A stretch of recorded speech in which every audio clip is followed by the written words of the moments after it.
খাবার টেবিলে আসলেন নীরব সাহেব, সাথে আবিরের বাবা রাহুল সাহেবও আছে। আশরাফ সাহেব বাড়ির উঠানে লিচু গাছের নিচে দাঁড়িয়ে আছে। এই গাছের নিচে কতই না স্মৃতি জড়িয়ে আছে ওনার। তখনও নীরব সাহেবের বাড়ি এত বড় ছিল না, আর না ছিল এত জনবল। সময় বয়ে চলে, পরিবর্তন হয় প্রকৃতির, পাল্টে যায় মানুষ। বর্তমানটা হয় স্মৃতির পৃষ্ঠায় অতীত ইতিহাস। আশরাফ সাহেব ফোন বের করলো। নীলিমার নাম্বারে কল দিলেন তিনি। নীলিমা রিসিভ করে। দুজনেই চুপ হয়ে আছে। দুজন ভাবছে হয়তো ওপাশে থাকা মানুষটা আগে কথা বলবে, কিন্তু কেউই কথা বলছে না। চুপ হয়ে নিঃশ্বাসের শব্দ শুনছে। বেশ কিছু সময় এমন চুপচাপ থাকা দেখে আশরাফ সাহেব বলল, নীলি, লিচু গাছের নিচে দাঁড়িয়ে আছি। জানো, গাছটা অনেক মোটা হয়ে গিয়েছে। আগের মতো লাফ দিয়ে গাছ থেকে লিচু পারা যায় না। রোজ বিকেলে লিচুর পাতা ছিঁড়ে বাঁশি বানাতাম। তুমি বাড়িতে কাজ নিয়ে ব্যস্ত থাকতে। আমি পিছন থেকে যে তোমার কানের কাছে জোরে বাঁশি বাজিয়ে দৌড়ে পালাতাম। তুমি দৌড়ে এসে বলতে, আমাকেও একটা বাঁশি বানিয়ে দাও না, আমিও বাজাবো। তোমাকে জড়িয়ে ধরে উঁচু করে গাছ থেকে পাতা ছিঁড়ে নিতাম। এরপর তোমাকে বাঁশি বানিয়ে দুজন একসাথে বাজাতাম। এসব কেন বলছো তুমি? এগুলো থেকে বহু বছর আগে বেরিয়ে এসেছি আমি। আমি চাই না তুমি আবার এইগুলো আমাকে বলো। আমি রাহুলকে এখন অনেক ভালোবাসি। ওর ছেলে আবির আর ওর মেয়ে রিয়া এখন আমার সবকিছু। গ্রামে আসবে না আর? না। কেন? আমার ভালো লাগে না গ্রাম, শহরটাই এখন নিজের মনে হয়। খেয়ে ছড়াতে? আবির না খেলে আমিও খাই না। আবির মনে করে আমি ওর আব্বুর থেকে কম ভালোবাসি, কিন্তু আমার ভালোবাসাটা নীরবেই প্রকাশ পায়। যেমনটা আমার ক্ষেত্রেও ছিল। রাখছি। আবির খাওয়ার আগে আমাকে কল দেয়। নীলিমা বেগম ফোন কেটে দেয়। আশরাফ সাহেব পেছনে ঘুরতেই দেখে ওর বাড়ির কাজের লোক শিমুল এসেছে, হাতে দুটো কাপড়ের ব্যাগ। রিধির প্রয়োজনীয় কাপড় শিমুল নিয়ে চলে এসেছে। আশরাফ সাহেব ব্যাগ নিয়ে বাড়ির মধ্যে আসে। ব্যাগ দুটো ঠিক মতো রেখে খাবার টেবিলে এসে বসলো। আবির সিঁড়ি দিয়ে নিচে নামছে। রুম থেকে বেরিয়ে ওর মাকে কয়েকবার ফোন দিয়েছে, কিন্তু আবারও ব্যস্ত দেখেছিল। আবির ফোন পকেটে রাখতে যাবে, তখনই সেটা বেজে উঠল। তাকিয়ে দেখে আম্মুর নাম্বার। আবির রিসিভ করে। আম্মু, এত কিসের ব্যস্ততা তোমার? তোমার এই নাম্বার তো কখনো ব্যস্ত থাকে না, তাহলে কেন? জানতে পারবা সময় হোক। বলো, গ্রাম কেমন লাগছে? আম্মুর কথা মনে পড়ছে? কেন পড়বে না? গ্রাম জাস্ট অসাম। তুমি চলে আসো গ্রামে। না রে, গ্রামে আসবো না। তুমি তো আসবেই, আমি নিয়ে আসবো তোমাকে। আচ্ছা যাও, খেয়ে নাও, পরে কথা হবে। আচ্ছা, টাটা। আবির ফোন কেটে দিল। ধীর পায়ে সে সিঁড়ি দিয়ে নামতে লাগলো। রিধির দিকে চোখ চলে যায়। মুখে কেমন যেন একটা রক্তিম আভা ফুটে উঠেছে। মনে হচ্ছে রিধি গোসল করে এসেছে। আবিরের দিকেও তাকায় রিধি। আবিরকে তাকিয়ে থাকতে দেখে রিধি মুচকি হাসলো। আবিরও একটা হাসি দিল। আবির খাবার টেবিলের সামনে আসে, চেয়ার টেনে টেবিলে বসলো। নীরব মামা বলে, আবির, আজকে তোকে অনেক বড় ধন্যবাদ দিতে ইচ্ছে করছে। কেন? ক্রিকেট ম্যাচ জেতানো আর রিদিকে বাঁচানোর জন্য। এটা কোনো কথা? মামার জন্য যদি কিছু না করতে পারি, তাহলে কিসের মামা বাড়িতে আসলাম? আবির পাশে তাকিয়ে দেখে তিশা এসেছে ভাত বেড়ে দিতে। বড় গামলার প্রায় সব ভাত আবিরের প্লেটে ঢালা শুরু করে। আবির বলল, তিতা, এটা কিসের ভাত? আমি মোটেও তিতা না, বুঝলেন? আবির নয়, গোবর। আবিরের মাথায় তিতার মতো গোবর নেই, বুঝলে? উফ, আমার নাম তিশা, তিতা না। কথা কি কানে যায় না তোমার? যায়, কিন্তু ভাতে চিনি কেন? চিনি মানে? ভাত মিষ্টি লাগছে। কই দেখি। তিশা কথাটা বলে আবিরের প্লেট থেকে ভাত তুলে গালে দিল। চিবিয়ে ভাত খেয়ে তিশা বলল, কই, ভাত তো ঠিকই আছে, মিষ্টি তো লাগছে না। আর ভাতে কি কেউ রান্নার সময় চিনি দেয় নাকি? আমি কখন বললাম রান্নার সময় চিনি দেয়? তাহলে মিষ্টি লাগছে বললে যে? তো মিষ্টি লাগবে না? এত মিষ্টি একটা মেয়ে মিষ্টি হাত দিয়ে ভাত বেড়ে দিয়েছে, ভাত তো মিষ্টিই লাগবে। বাপরে, কিন্তু মিস্টার, আমি তো মিষ্টি নই। জানি, তুমি তিসা নাও, তিতা। তিশা রাগ দেখিয়ে চলে যায়। আবির ওর বোন রিয়ার পাশে বসেছে। রিয়া হয়ে তাকিয়ে দেখেছে এতক্ষণ আবির আর তিশার ব্যাপারগুলো। রিয়া আবিরের দিকে সরে এসে বলল, গোবর ভাইয়া, সরি মানে আবিরের বাচ্চা। তোর ভাইয়া, তুই কি শুরু করলি? খাবার খাওয়া শুরু করলাম। ও গড, তুই জানিস চৈতি আমাকে জড়িয়ে ধরে কি পরিমাণে কান্না করেছে? ওর আব্বুকে তোর কথা বলার প্রস্তুতিও নিয়েছে। আমি অনেক কষ্টে বুঝিয়ে সামলে নিয়েছি। এই না হলে বোন?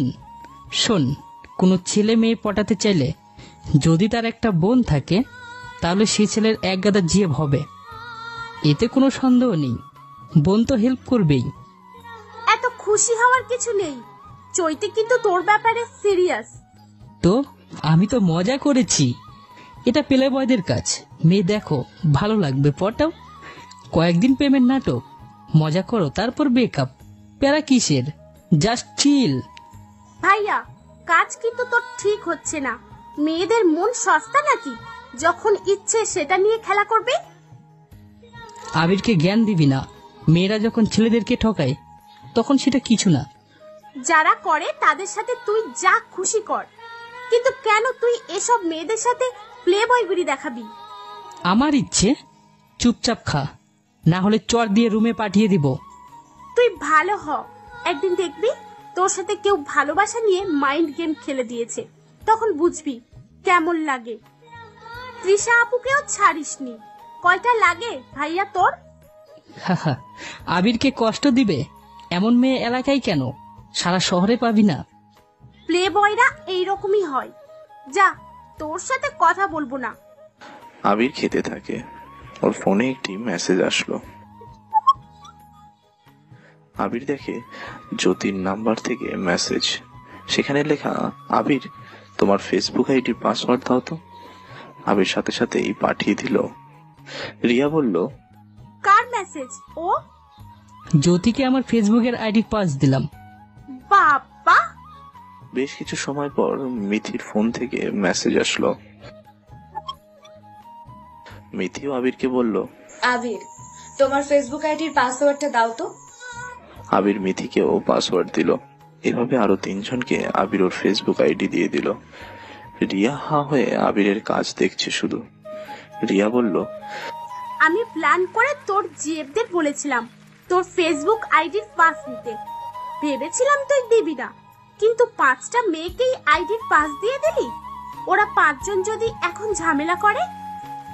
কিভাবে ঝামেলা করবে? শোন, আবির নামে আমার 10টা আইডি আছে। সব আইডিতে একই প্রোফাইল পিকচার, একই কভার পিক, একই বায়ো, সবকিছু প্রথম আইডির মতো একই রকম। প্রতিটা আইডি থেকে বাকি 9টা আইডি ব্লক করা, যেন কেউ বুঝতে না পারে। আর কোনো আইডি আছে, প্রতিটা আইডি থেকে একজনের সাথে চ্যাট করি, আর সে হলো আমার ফেক জিএফ। সে চাইছে পাঁচ, তাই ওর সাথে যেটা থেকে চ্যাট করেছিলাম সেই আইডিটা দিয়েছি। এভাবে যে চেয়েছে সবাইকে এরকম ভাবে আইডি দিয়েছি। ওরা যাবে আইডিতে, যা খুশি করবে, তাতে কি। রিয়েল আইডি তো আছেই আমার, আর সেটা গোপনে থাকে, বুঝলি কিছু? রিয়া হাবার মতো তাকিয়ে থাকে আবিরের দিকে। কি জিনিয়াস ওর ভাই। রিয়া ভেবেছিল আবিরকে একটু প্যারায় ফেলতে, কিন্তু সে নিজেই অবাক হয়ে গেছে। এত বুদ্ধিও কোথায় রাখে? কিভাবে করে এত কিছু আবির? এসব ভাবতেই রিয়ার পেট ভরে গেছে। রিয়া খাবার ছেড়ে উঠে চলে যায়। আবির মুচকি হাসতে থাকে, মনে মনে বলে, আমি পেলে বয়, আমাকে ধরা এত সহজ না। কিন্তু মনে হচ্ছে আমি খুব তাড়াতাড়ি একজনকে ভালোবেসে ফেলতে যাচ্ছি। আবিরও প্রতিটা ফেসবুক আইডিতে গিয়ে অন্য জিএফদের আইডি গুলো ব্লক করে দিয়েছে, যেন সার্চ করেও কিছু খুঁজে না পায় কেউ। আবির সত্যিই একজন পাকা খেলোয়াড়। আর প্রেম বিষয়ে তো আরো বেশি জিনিয়াস আবির। আবির প্লেটে অল্প ভাত রেখে উঠতে যাবে, তখনই তিশা ডালের বাটি নিয়ে নীরব সাহেবের দিকে এগিয়ে আসছিল। আবির উঠে তখনই চলে যাবে, সাথে সাথেই তিশার সাথে আবিরের ধাক্কা লাগে আর ডালের বাটি তিশার ওপরে গিয়ে পড়ে। বাটিতে থাকা সব ডাল তিশার গলায় পড়ে, সেসব গড়িয়ে নিচে পড়তে থাকে। সবাই তিশা আর আবিরের দিকে তাকিয়ে আছে। আবির মুখ বেঁকিয়ে তাকিয়ে আছে তিশার দিকে। তিশার চোখ গোল গোল করে কোমরে হাত দিয়ে তাকিয়ে আছে আবিরের দিকে। আবির ভদ্রতা প্রকাশে একটা হাসি দিয়ে চলে যেতে যাবে। তিশা জোরে চিৎকার দিয়ে উঠে বলল, আবিরের বাচ্চা, গোবর, এটা কি করলে তুমি? একদিন গায়ে গাদা, আজকে গায়ে ডাল ফেলে চলে যাচ্ছ। শয়তান বান্দর ছেলে কোথাকার। কি? আমি গোবর? তুমি তিতার মতো করে কথা বলছো কেন? আমি তো ইচ্ছে করে করিনি। তুমি করেছো ইচ্ছা করে। ফাজিল ছেলে, মন চাচ্ছে গলা টিপে মেরে ফেলি, বকে গলা বানিয়ে রাখছো। নিজের গল টিপে যাও, বুড়ি জিরাফের গলা তোমার। আবির, গোবর। তিশা, তিতা, নিম পাতা। সুপ্তি, চৈতি আর রিয়া এসে তিশাকে আটকায়। হৃদিও খোরাতে খোরাতে আবিরের সাইডে এসে দাঁড়ালো। তিশাকে বলল, তৃষা, কি করছো? বড়দের সামনে ঝগড়া বাঁধাচ্ছ কেন? রীতি, তুমি ওই বান্দর মার্কা ছেলে তামিল মুভি ভিলেনের সাইডে যাচ্ছ কেন? তুমি তো একটা তামিল মুভির সাইডের নায়িকা, আর রিদি হলো রিয়েল নায়িকা, তাই আমার পাশে এসে দাঁড়িয়েছে। চুপ করো সবাই। তৃষা, যাও ড্রেস চেঞ্জ করো। আর তোমাকে তো আবির বলেছে, ইচ্ছে করে করেনি। তবু আবির সরি বলেন তৃষাকে। সরি তিতা। বিয়াদব, গোবর। আবার রিধি একটু জোর গলায় কথাটা বলল। তিশা চলে যায়। আবির ফাজিলময় একটা হাসি দিল। আশরাফ সাহেব রিধি আর আবিরের পাশাপাশি দেখে অনেক কিছুই ভাবছে। রাহুল সাহেব ভাবছে, আবির তো ওর মায়ের কথা ছাড়া কারো আদেশ ঠিকমতো মানেই না, অথচ রিধি সরি বলতে বলার সাথে সাথেই আবির সরি বলল। ঘটনাটা কি? এমনটা তো হওয়ার কথা না। কি হয়েছে আবিরের? আবির নিজেই অবাক হয়।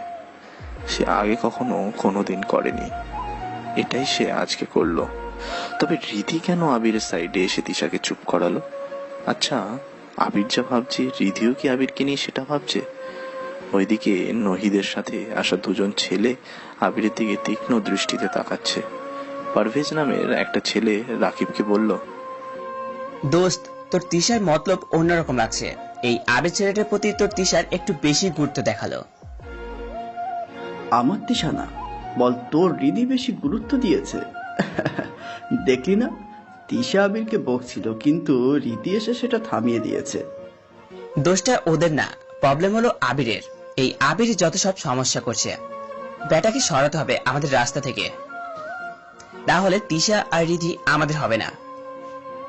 ওকে, তাহলে বিয়ের দিন রিধি আর তিশাকে প্রপোজ করব, কিন্তু তার আগে আবিরকে সরিয়ে ফেলবো আমরা। বন্ধুদের সবাই এক জায়গায় থাকতে বলবি। আমরা তো পথযাত্রী, আমরাও দেখবো সেদিন। কিছুক্ষণ পর যে যার মতো খাবার খেয়ে উঠে পড়ল। আবির বাইরে আসলো।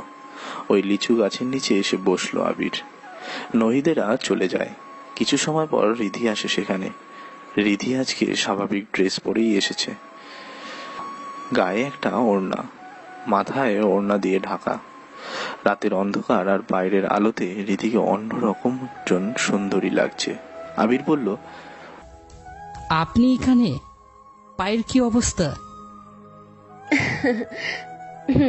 ভালো আছে। আপনার পিঠ ঠিক আছে তো? আমার গায়ে জন সিনার মতো শক্তি, কিছু হয় না। আবির রিধির দিক থেকে চোখ সরিয়ে নিল। আবির ভাবে, আচ্ছা, রিধি কি আমার প্রতি ইমপ্রেস? কিছু মাথায় আসছে না। অন্যদের বেলায় এক গাদা আইডি থাকে মেয়েদেরকে ইমপ্রেস করার, কিন্তু এখন নিজের বেলায় কিছুই মাথায় আসছে না। কথাগুলো আবির লিচু গাছের দিকে তাকিয়ে ভাবছে। রিধিও আবিরের দৃষ্টি অনুসরণ করে তাকায় সেদিকে। রিধি বলে, লিচু পাতা পেঁচিয়ে বাঁশি বানানো যায়, জানেন? জানি বানাতে পারি আমি। সত্যি? আমি বানালে বাজেই না, আমাকে বানিয়ে দেবেন একটা প্লিজ। আবির বসার জায়গায় দাঁড়িয়ে জোরে একটা লাফ দিয়ে অনেকগুলো পাতা ছিল, প্রথম পাতা পেঁচিয়ে একটা বাঁশি বানায়। জোরে একটা ফু দিল পাতার বাঁশিতে, বেশ জোরেই বাজলো বাঁশিটা। রিধি খুশিতে বলল, আমার কাছে দিন, এবার আমি বাজাবো। আবির রিধির মুখের দিকে বাঁশিটা বাড়িয়ে দিল। রিধি সেটা না ধরেই বাঁশিটা মুখে নিয়ে ফু দিল। বাঁশি বাজতে থাকে। একবার রিধি ফু দেয়, আর একবার আবির ফু দেয়। দুজনে বাঁশি বাজানোর খেলায় খুব মজা পাচ্ছে। তিনজন দূরে দাঁড়িয়ে আবির আর রিধি বাঁশি বাজানোর খেলা দেখছে। একজন দোতলায় দাঁড়িয়ে দেখছে, সে হলো নীরব সাহেব। আরেকজন তিনতলায় দাঁড়িয়ে দেখছে, সে হলো রাহুল সাহেব। নিচতলার ব্যালকনিতে দাঁড়িয়ে দেখছে একজন, আর সে হলো আশরাফ সাহেব। তিনজনেই এই ঘটনার সাথে বেশ পরিচিত। তিনজনের চোখে মুখে বিস্ময় আর অবাকের প্রবণতা পরিলক্ষিত, কিন্তু বাকি দুজনের থেকে আশরাফ সাহেব একটু বেশিই ভাবছে। কারণ ছোটবেলায় আবিরের জায়গাতে ছিল আশরাফ সাহেব, আর রিধির জায়গাতে ছিল নীলিমা। ঘটনাচক্রে আর সেম ঘটনার পুনরাবৃত্তি ঘটছে। তবে কি প্রেমের সেই অতীত ইতিহাস বদলাতে যাচ্ছে? নীলিমার তাচ্ছিল্য করে বলা কথাটা কি সত্যিই হতে যাচ্ছে? আশরাফ সাহেব নীলিমাকে ফোন দিল। নীলিমা রিসিভ করতেই আশরাফ সাহেব হাসতে থাকে। নীলিমা হাসির কারণ জানতে চাইলেও তিনি বললেন না। কিছু সময় একা একা হেসে আশরাফ সাহেব বলল, নীলি, অনেক কিছুই ঘটতে যাচ্ছে। মানে? তোমার ছেলে আর আমার মেয়ে একে অপরকে ভালোবাসতে যাচ্ছে। কি বলছো এইসব? ঠিকই বলছি। একটু আগে তোমাকে লিচুর পাতার বাঁশি বাজানোর গল্প শোনাচ্ছিলাম। তুমি রাহুল সাহেবকে কল দিয়ে বলো বিরু কলে লিচু গাছের দিকে ক্যামেরা ধরতে বলো। তুমি সবটাই দেখবে। ফোন কেটে দেয় আশরাফ সাহেব। এদিকে আবিরের বানানো প্রথম বাঁশিটা নষ্ট হয়ে যায়। রিধি বলে, আবার একটা বানান, বাজাতে অনেক ভালো লাগছে। আমারও কখনো এভাবে বাঁশি বাজায়নি, মানে পাতার বাঁশি বাজায়নি। আমিও না। আচ্ছা দাঁড়াও। আবির আরো একটি বাঁশি বানায়। আবির মজা করে রিধির কানের কাছে বাঁশি নিয়ে গিয়ে জোরে একটা ফু দিল। বাঁশি বাজাতেই রিধি চমকে উঠে আবিরের দিকে রাগী দৃষ্টিতে তাকায়। আবির বসা থেকে উঠে দৌড়ানো শুরু করে। রিধিও আবিরের পিছনে দৌড়তে যাবে, কিন্তু পা কাটা থাকায় সে হালকা চিৎকার করে উঠল। আবির দৌড়ে রিধির কাছে আসে। রিধির দিকে উত্তেজিত কণ্ঠে তাকিয়ে বলে, সরি সরি, বসেন, উঠতে হবে না, আমি যাচ্ছি না। আমাকে এখানে মারেন, দৌড়ে ধরা লাগবে না। মারবো না, বাঁশিটা দিন। আবির রিধির হাতে বাঁশি দিল। রিধি আবিরের কানের কাছে বাঁশি নিয়ে গিয়ে জোরে বাজালো। আবির মিছিমিছি ভয় পেয়ে চমকে উঠল। রিধি দেখে হাসতে থাকে, আবিরও হাসতে থাকে। আশরাফ সাহেব হাসছে। ওনার ফোন বেজে উঠল। দেখে নীলিমার কল। আশরাফ সাহেব রিসিভ করলো। তারপর আশরাফ সাহেবের ফোন বেজে উঠল। স্ক্রিনে তাকিয়ে দেখে নীলিমার নাম্বার। আশরাফ সাহেব ফোন রিসিভ করলেন। নীলিমাকে আশরাফ সাহেব বলল, কি বুঝলে নীলি? কি ভাবছো তুমি? আবির আর রিধির বিয়ের কথা? তুমি বলেছিলে একদিন মজার ছলে আমাদের যদি কখনো আলাদা স্থানে বিয়ে হয়, তাহলে আমার মেয়ে হলে আর তোমার ছেলে হলে তাদেরকে বিয়ে দেবে। সেটা নিছক মজাই ছিল আশরাফ। কিন্তু দেখো, উপরওয়ালা ঠিকই মিলিয়ে দিয়েছে। তিনিও চাইতেন তোমার কথাটা সত্যি হোক। না, এটা তুমি ঠিক বলছো না।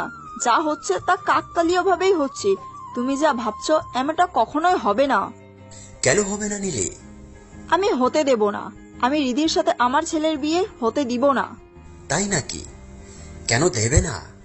আমি গ্রামের মুখ দেখতে চাই না, আর চাই না ভাইয়ের সামনে আসতে, আর চাই না তোমার সামনে যেতে বা তুমি আমার সামনে আসো। কিসের এত রাগ তোমার? দোষটা কার ছিল? তোমার, তোমার ভাইয়ের নাকি তোমার আব্বুর? নাকি পরিস্থিতিটাই এমন ছিল? সব দোষ তোমার। এত কথা আমি জানতে চাই না। আমি আবিরের সাথে কোনোভাবেই রিধির বিয়ে দেব না। আমি চাই না তোমার আর আমার মাঝে নতুন করে সম্পর্ক সূচনা হোক। জিদ করো না নীলি, তুমি খুব ভালো করে জানো ওরা দুজন দুজনকে পছন্দ করছে। তোমার জিদ কিছুই না, আমি ওদের বিয়ে দেবই। পারবে না তুমি? পারবো নীলি, পারবো। আবিরের সাথে রিধির বিয়ে আমি খুব তাড়াতাড়ি দেব। তুমি নিজে একদিন আসবে আবিরের জন্য রিধিকে চাইতে। হাসালে তুমি। আবিরের জন্য নয়, বরং রিধির জন্য তুমি আবিরকে চাইবে।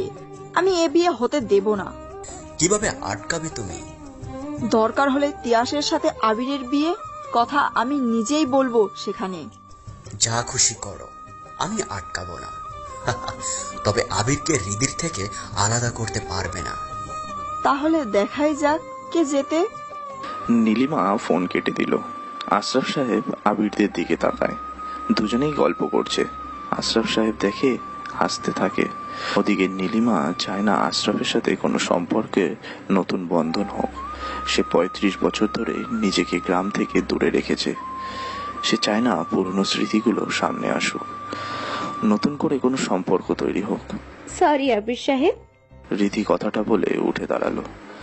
আবির রিধির দিকে তাকিয়ে আছে।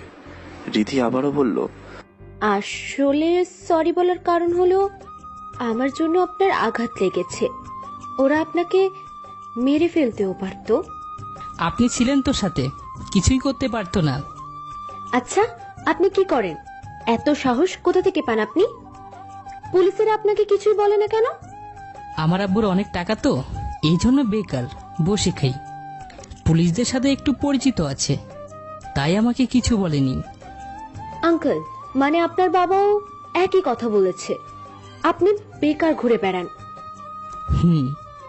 আচ্ছা, অনেক রাত হয়েছে, আমি যাই। আব্বু দেখলে বকা দিবে। রিধি আর দাঁড়ালো না, সে হেঁটে চলে যায়। আবির সেখানেই বসে আছে। শহর ছেড়ে ও এসেছে নতুন জায়গায়, যেখানে নতুন করে সে মানুষদেরকে চিনছে। নীলিমা বেগম কেন আসে না এই গ্রামে, এটা আজও রহস্য হয়ে রয়েছে। আসলে হয়েছিল কি, কেন তিনি গ্রামের উপর রাগ করে এই সুন্দর জায়গাতে আসেন না? আবিরের সেটা জানতে হবে। আবির বসা থেকে উঠতে যাবে, পেছন থেকে আশরাফ সাহেব ডাক দেয়, আবির কি করছো এখানে? কিছু না আঙ্কেল, এমনি বসেছিলাম। ও আচ্ছা, তোমার মামা তো আমার বন্ধু। তোমার আম্মু কিন্তু আমার বন্ধু ছিল। Wow, great. কিন্তু দেখো না, ওনার ভাইয়ের মেয়ের বিয়েতে নীলিমা আসলো না, এটা কেমন দেখালো বলো তো? আসলে আমি বিজনেস আর সরকারি চাকরি দৌড়ানোতে অনেক বিজি, এই জন্য তিনি আসেনি। তুমি বলো, বড় হয়ে কখনো তিনি গ্রামে এসেছে? না, তিনি গ্রামের নাম করেনি কোনোদিনও। জানতাম না গ্রামে আমার মামা বাড়ি। এত বছর পর তোমার মামা সবাইকে দাওয়াত করলো, তোমার আম্মু আসলো না। জানো তোমার মামা কতটা কষ্ট পেয়েছে? আসলে uncle, I don't know actually কি হয়েছিল মা আর আম্মুর মধ্যে, এই জন্য তিনি আসে না। কিন্তু তোমার উচিত তাকে এখানে আনা। কেউ না পারলেও তুমি সেটা পারবে, আনতেই হবে কিন্তু তোমার মাকে গ্রামে। জি আঙ্কেল, আমি আনবো, আমার কথা আম্মু শুনবে। গুড, আচ্ছা যাও ঘুমাও। আবির উঠে চলে গেল। আশরাফ সাহেব মনে মনে হাসলেন। নীলিমাকে ইনডিরেক্টলি চ্যালেঞ্জ দিয়েছে আবিরের সাথে রিধির বিয়ে করানোর। নীলিমা সেটা চাইছে না, কিন্তু আশরাফ সাহেব ছেড়েও দেবেন না। এবার যা সিদ্ধান্ত নেন তিনি সেটা পূরণ করেই ছাড়ে। আবির, এই আবির ওঠ, নাহিদের গায়ে হলুদের অনুষ্ঠান যেতে হবে তো, ওঠ। আবির লাফ দিয়ে ঘুম থেকে উঠল। তাকিয়ে দেখে অভ্র, তানজিমার নিসাত এসেছে। ওদের গায়ে হলুদ পাঞ্জাবি আর সাদা পাজামা পরে আছে। আবির ঘুম ঘুম চোখে আবারও বালিশে মাথা রেখে শুয়ে পড়ল। কি ব্যাপার, তুই আবার শুয়ে পড়লি কেন? আরে ওঠ, নাহিদের বাসায় যাব, সবাই রেডি হচ্ছে, গায়ে হলুদ দিতে হবে, পরের দিন ওরা আসবে নীরাকে হলুদ দিতে। যাব না আমি, তোরা যা। সবাই যাবে, আমি তাহলে শুয়ে আছি কেন? আমিও যাব। আবির তাড়াতাড়ি বিছানা থেকে উঠল। সবাই আবিরের দিকে তাকিয়ে ভাবছে হঠাৎ কি এমন হলো, সে যাওয়ার জন্য পুরো লাফ দিয়ে উঠল। আবির বলল, আচ্ছা তোরা বাইরে যা, আমি রেডি হয়ে আসছি। হলুদ পাঞ্জাবি পরবি? আমার হলুদ পাঞ্জাবি নেই। আমার কাছে আছে আরো একটা, দাঁড়া এনে দিচ্ছি। ওকে। আবির ওয়াশরুমে চলে যায়। সে রিধির জন্যই বিছনা থেকে লাফ দিয়ে ওঠে। রিধির সাথে থাকতে আবিরের অনেক ভালো লাগছে। বাড়ির অনেকেই যাচ্ছে গায়ে হলুদের অনুষ্ঠান। বাড়ির মেয়েরা একজন আন্টি আর ছেলে বলতে আবিরেরাই আছে। রিধি, তিশা, অরির, রিয়া, চৈতি, সুপ্তি, ছোট খালামণি সবাই রেডি। ছেলেরাও বাইক নিয়ে রেডি। শুধু আবির আসছে না। আবিরের জন্য সবাই অপেক্ষা করছে। আবির ওয়াশরুম থেকে বের হয়। বিছনার ওপর হলুদ পাঞ্জাবি। আবির পাজামা পরে নিল। পাজামাটা স্টিচ কাপড়ের, টাইট ফিটিংস করা, গোড়ালি থেকে শর্ট করে নেওয়া। এটাই আবিরের স্টাইল। হলুদ পাঞ্জাবিটা পরে নিল, সাথে দামি স্যান্ডেল, জুতো। চুলগুলো এলোমেলো করে দিল, যেন হিমু হিমু ভাব দেখা যায়। হাতে ক্যামেরা নিয়ে বের হলো রুম থেকে। ড্রয়িং রুমে আসতেই বড় মামির সাথে দেখা। বড় মামি বসে খাবার খাচ্ছেন। আবিরকে দেখে ডাক দেয় বড় মামি। আবির, আব্বা এদিকে আয়। জি মামি। হ্যাঁ কর। আবির কখনো ওর মায়ের হাতে ছাড়া খায়নি, তাও সেটা অনেক ছোটবেলায়। কিন্তু হঠাৎ করে মামির এত আদর দেখে আবির অবাক না হয়ে পারল না। হাসি মুখে মামির হাত থেকে খাবার খেলো আবির। আবির চলে যেতে যাবে, ছোট মামি এসে আরো এক গাল খাবার গালে দিয়ে বলল, সবটাই খেয়ে তারপর যাবি। তোর আব্বু, ভাই আর আশরাফ সবাই গেছে বড় বাজারে বিয়ের জন্য বাজার করতে। নীলিমা পা আসলে মজা হতো অনেক। আবির, তুই বল না একটু তোর মাকে, উনি যেন আসে। আচ্ছা বলবো। আবির কোনো রকমে খেয়ে বাইরে বের হয়। অভ্ররা পাঞ্জাবির সাথে পাজামা পরেছে, কিন্তু ওদের পায়ের লোফারের সাথে মানাচ্ছে না। আবির ওদের স্টাইল দেখে মুচকি হাসলো। আবিরের দিকে সবাই হা করে তাকিয়ে আছে। আবির সবাইকে ক্যামেরা বন্দি করে নিল। আবিরের চোখ রিধিকে খুঁজছে, কিন্তু রিধি কোথায়? আবির খোঁজাখুঁজি করতে হঠাৎ কারোর সাথে ধাক্কা খায়। কপালে হাত দিয়ে সামনে তাকাতেই দেখে তিশা দাঁড়িয়ে আছে। আবির কিছুটা রাগি চোখে তাকিয়ে বলল, কানি নাকি? আমার চশমাটা খুলে দেবো তোমাকে? নাকি হ্যান্ডসাম ছেলে দেখে ধাক্কা দিতে ইচ্ছে করে? মেয়েদেরকে না খুব ভালো করে চিনি আমি। চিনবাই তো, তুমি ছাড়া আর কেই বা চিনবে? বজ্জাত ছেলে। কালকের ডালটা অনেক তিতা লাগছিল। বেয়াদব ছেলে, রাতে ডাল ফেলে এখন আছে ভেঙচি দিতে। হট। দেখো হাঁটতে পারে না, প্রতিবন্ধী মেয়ে একটা। ফুট। আবিরের বাচ্চা, গোবর। তিশার মেয়ে তিতা। আমার মেয়ে মানে? ওই আমি তো সিঙ্গেল। সিঙ্গেল তো সালমান খানও। যাকগে, এসব মুড নেই। মেয়েদের সাথে কথা বলে সময় নষ্ট করার ইচ্ছে নেই। তোমাকে আমি? আমাকে কি ভালোবেসে জড়িয়ে ধরবে? বলো না ভালোবাসি। তুমি যদি একবার ভালোবাসো বলো, সত্যি বলছি তোমাকে আমি আগলে রাখবো। বাই। আবির কথাটা তাড়াতাড়ি বলে সেখান থেকে চলে আসলো। তিশা এতক্ষণ আবিরের সাথে মিষ্টি ঝগড়া করলেও আবিরের শেষের কথাগুলো শুনে সে যেন নীরব হয়ে যায়। বারবার আবিরের কথাগুলোর কানে বাজতে থাকে। রিয়া পাশে আসলো তিশার। তিশা আপু, কি ভাবছো দাঁড়িয়ে? আবির। কি ভাইয়া কি করেছে? তোমাকেও? ধুর না, তোর ভাই একটা বদের হাড্ডি। রীতি কই একটু পিছনে দেখো। আবির বাইকের উপর বসতে যাবে, তখনই রিয়ার কথা কানে এলো। আবির সহ সবাই পিছন ঘুরে তাকায়। রিধি আসছে, হলুদ শাড়ি পরা, মানে গায়ে হলুদ দিতে যাচ্ছে সবাই। তাই এখানে থাকা সবাই হলুদ শাড়ি আর পাঞ্জাবি পরেছে। রিধির চুলে হলুদ গাঁদা ফুলের মালা গেঁথে সাজিয়ে রাখা। রিধি শাড়ির কুচিটা ঠিক করতে করতে এগিয়ে আসে। আবির রিধির অনেকগুলো ছবি তুলে নিল। আবির নিজেই অবাক হচ্ছে, হুট করে রিধির প্রতি এতটা অ্যাট্রাকশন অনুভব করছে, যা এর আগে কোনো মেয়ের প্রতি হয়নি আবিরের। এদিকে রিধি গাড়ির কাছে এসে আবিরের দিকে না তাকিয়ে ভাবছে, ছেলেটা আমার দিকে এভাবে কেন তাকাচ্ছে? শহরে ছেলে হতে সাবধান, বাট ছেলেটা অন্যদের মতো না। আবির একদমই আলাদা। আবিরকে ভেতর থেকে চিনতে পারছে রিধি। ওদিকে তিশা গাড়িতে উঠে সিটে বসে আবিরের দিকে তাকিয়ে আছে। তিশা ভাবছে, রিয়া যা বলুক, আবির কিন্তু অনেক ভালো মনের একটা ছেলে।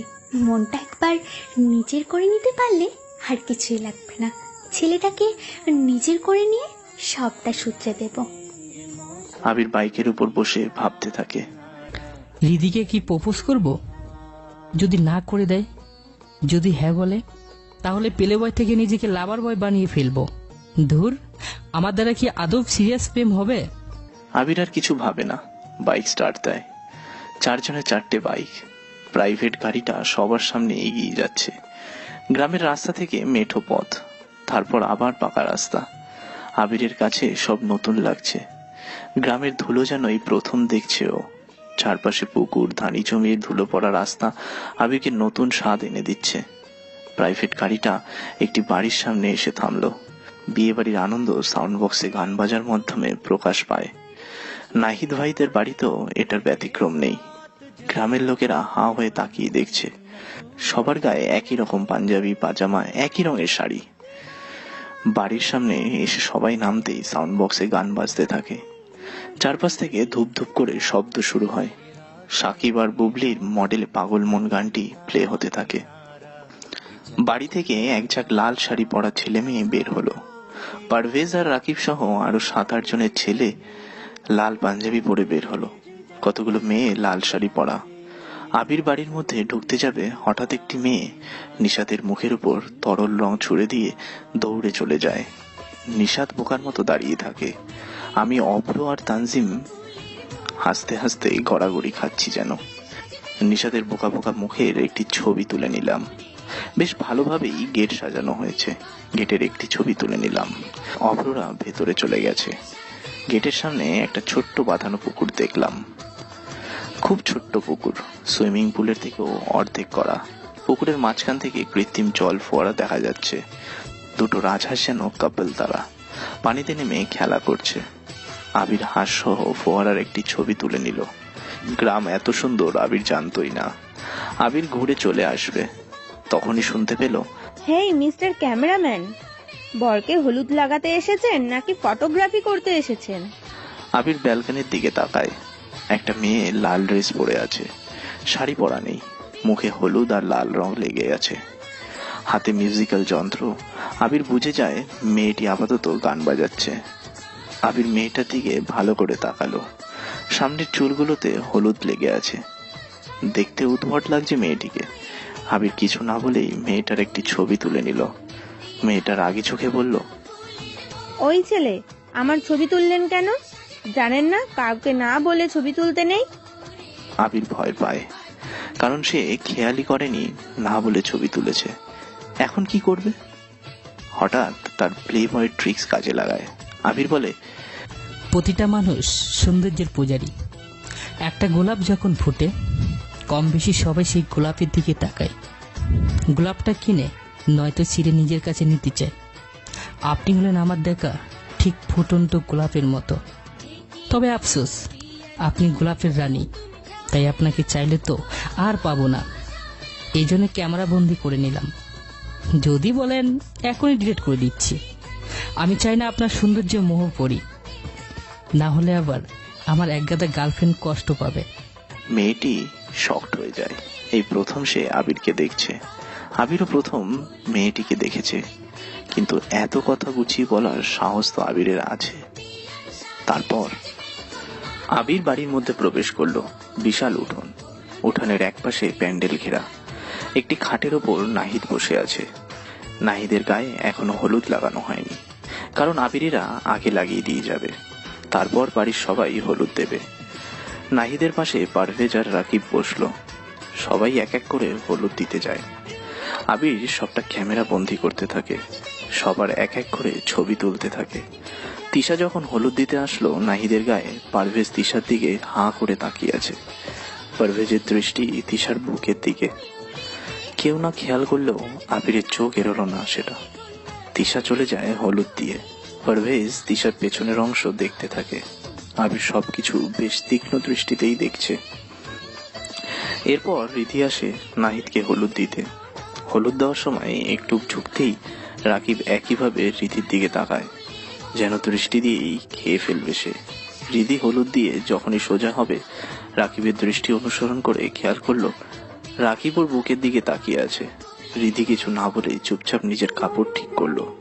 যদিও কাপড় ঠিকই ছিল, কিন্তু দৃষ্টিতে যারা ধর্ষক হয় তাদের দৃষ্টি যেন কাঁটার মতো বিদ্ধে থাকে। আবির ছবি তুলছে সবকিছুর।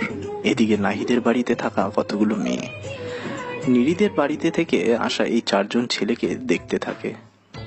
নিশাতের দিকে একটা মেয়ে বেশি তাকাচ্ছে, আর সে হলো ওই রংওয়ালি। আসার শুরুতেই নিশাতের মুখে রং লাগিয়ে দৌড়ে চলে গিয়েছে। নিশাত তাকালেই মেয়েটা ভিড়ের মধ্যে ঢুকে পড়ছে।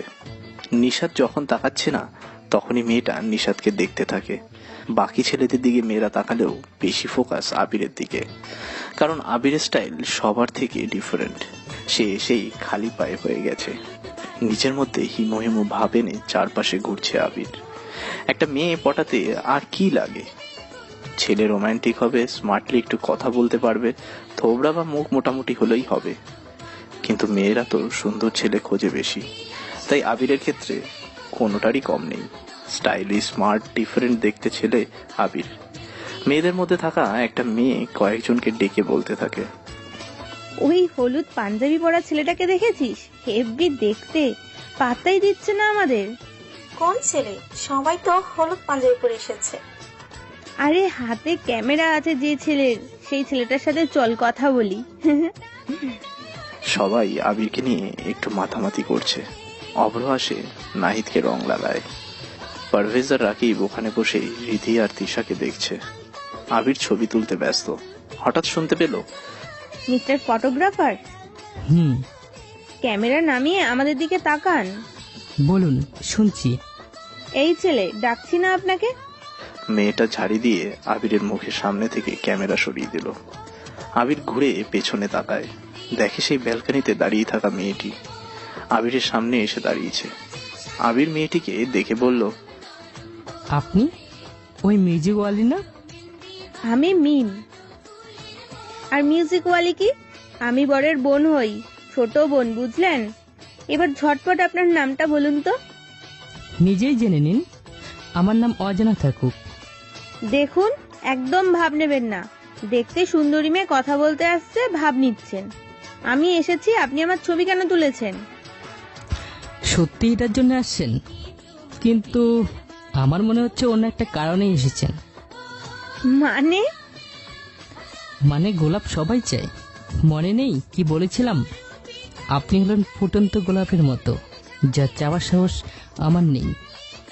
তাই দূর থেকেই ছবি তুলে রেখেছিলাম, কিন্তু আফসোস ছবিটা ডিলিট করতে হয়েছে। অবশ্য ভালো হয়েছে, কারণ গোলাপের প্রেমে পড়ে যেতাম। তখন সেটা খুব খারাপ হতো। গোলাপের কাঁটা ফুটে প্রেমের জন্য শহীদ হয়ে যেতাম। আমার এত তাড়াতাড়ি শহীদ হওয়ার কোনো ইচ্ছে নেই, ম্যাম। মিম অবাক হয়। কি ইমপ্রেসিভ কথা বলার ধরন এই ছেলেটার, যেন কত পরিচিত। খুব ইজিলি কথাগুলো বলছে। মিম চেয়েছিল ছবি তোলার অপরাধে একটা বিশাল সিন ক্রিয়েট করবে, কিন্তু আবিরের কথার ম্যাজিকে সবগুলো ভুলে আবিরের প্রতি অন্যরকম ধারণা চলে এসেছে মিমের। কিন্তু আবিরকে সেটা বুঝতে দেবে না মিম। আর আবির হলো একজন প্লে বয়, লিজেন্ড খেলোয়াড়। আবির অভ্রকে ডাকলো। অভ্রের হাতে ক্যামেরা দিয়ে সে হলুদ দিতে যায়। অভ্র ছবি তুলতে থাকে। আবির ডান হাতে অনেক হলুদ পাটা নিল। সে সরাসরি গিয়ে রাকিবের চোখে, তারপর নাহিদের গালে আর পারভেজের চোখে লাগিয়ে দিয়ে চলে আসে। নাহিদ আবিরের এমন কাণ্ড দেখে অবাক হলো। পারভেজ আর রাকিব আপাতত চোখ জ্বালা সহ্য করছে, কারণ এটা অনুষ্ঠানে যে কোনো কিছু হতে পারে, তাই আপাতত চোখের জ্বালা সহ্য করছে। ওরা বসা থেকে উঠে কোনো রকমে দৌড়ে ওয়াশরুমে যায়। চোখে পানির ছিটা দিতে দিতে রাকিব বলে, আবিরের উপর নজর রাখ, শালা ইচ্ছে করে আমাদের চোখে হলুদ পাটা লাগিয়েছে। সুযোগ পাই শালাকে তুলে নিয়ে যাব। কেমন দেখলি তিশাকে? রিদির কি ফিগার দোস্ত! তাকে পটাতেই হবে, তারপর রুম ডেট, এরপর ফুটুস। দোস্ত অস্থির। আমি তো এখন নেশায় পড়ে গিয়েছি। যেভাবে হোক ওদের দুজনকে কনভিন্স করতেই হবে। আচ্ছা, আমরা যে ওদের দিকে খারাপ দৃষ্টিতে তাকাচ্ছিলাম, কেউ বুঝতে পারেনি তো? আরে না, কে বুঝতে পারবে? আমরা এ ব্যাপারে অভিজ্ঞ না। তবে মনে হচ্ছে আবির কিছুটা হলেও আজ করতে পেরেছে। না হলে কুত্তার বাচ্চা এভাবে চোখে হলুদ লাগাতো না। যাই হোক, আবিরের ওপর নজর সরাবি না, শালাকে পুঁতে রেখে দেব, কেউ খুঁজেও পাবে না কে করেছে এসব, আর না পাবে ওর লাশ। তাহলে সুজন ভাইকে বলি, সুজন ভাই এমনিতেই ডন, নাম শুনলেই এলাকার মানুষ কাপড় নষ্ট করে। সব রেডি রাখ। ওরা দুজন সেখান থেকে বের হলো। আবির, তানজিম, নিশাত আর অভ্র একটা টেবিলে বসে খাবারের জন্য। গায়ে হলুদ অনুষ্ঠানে আসা মেয়েরাই হলো সার্ভের কাজ করবে, মানে তারা প্রতিটা টেবিলে একজন একজন গিয়ে খাবার বেড়ে দেবে। আবিরদের টেবিলে সেই নিশাতের রংওয়ালি এসে দাঁড়ালো। ট্রেতে 4টে বাটি, সবাইকে নুডলস দিচ্ছে। নিশাত, তোর রঙালি তো এখানে। এই মিস্টার রংওয়ালি মানে? আমার নাম ইভা হোসেন, বুঝলেন? আর মিস্টার নিশাত, আপনাকে রং লাগানোর দেয়ার ছিল, বুঝলেন? আপনারা 4 জন বাইকে আসছিলেন, আমরা জানি। প্ল্যান ছিল মিমের সাথে। বাইক থেকে যে ছেলে সবার আগে নামবে তাকে ইভা মানে আমি রং লাগাবো।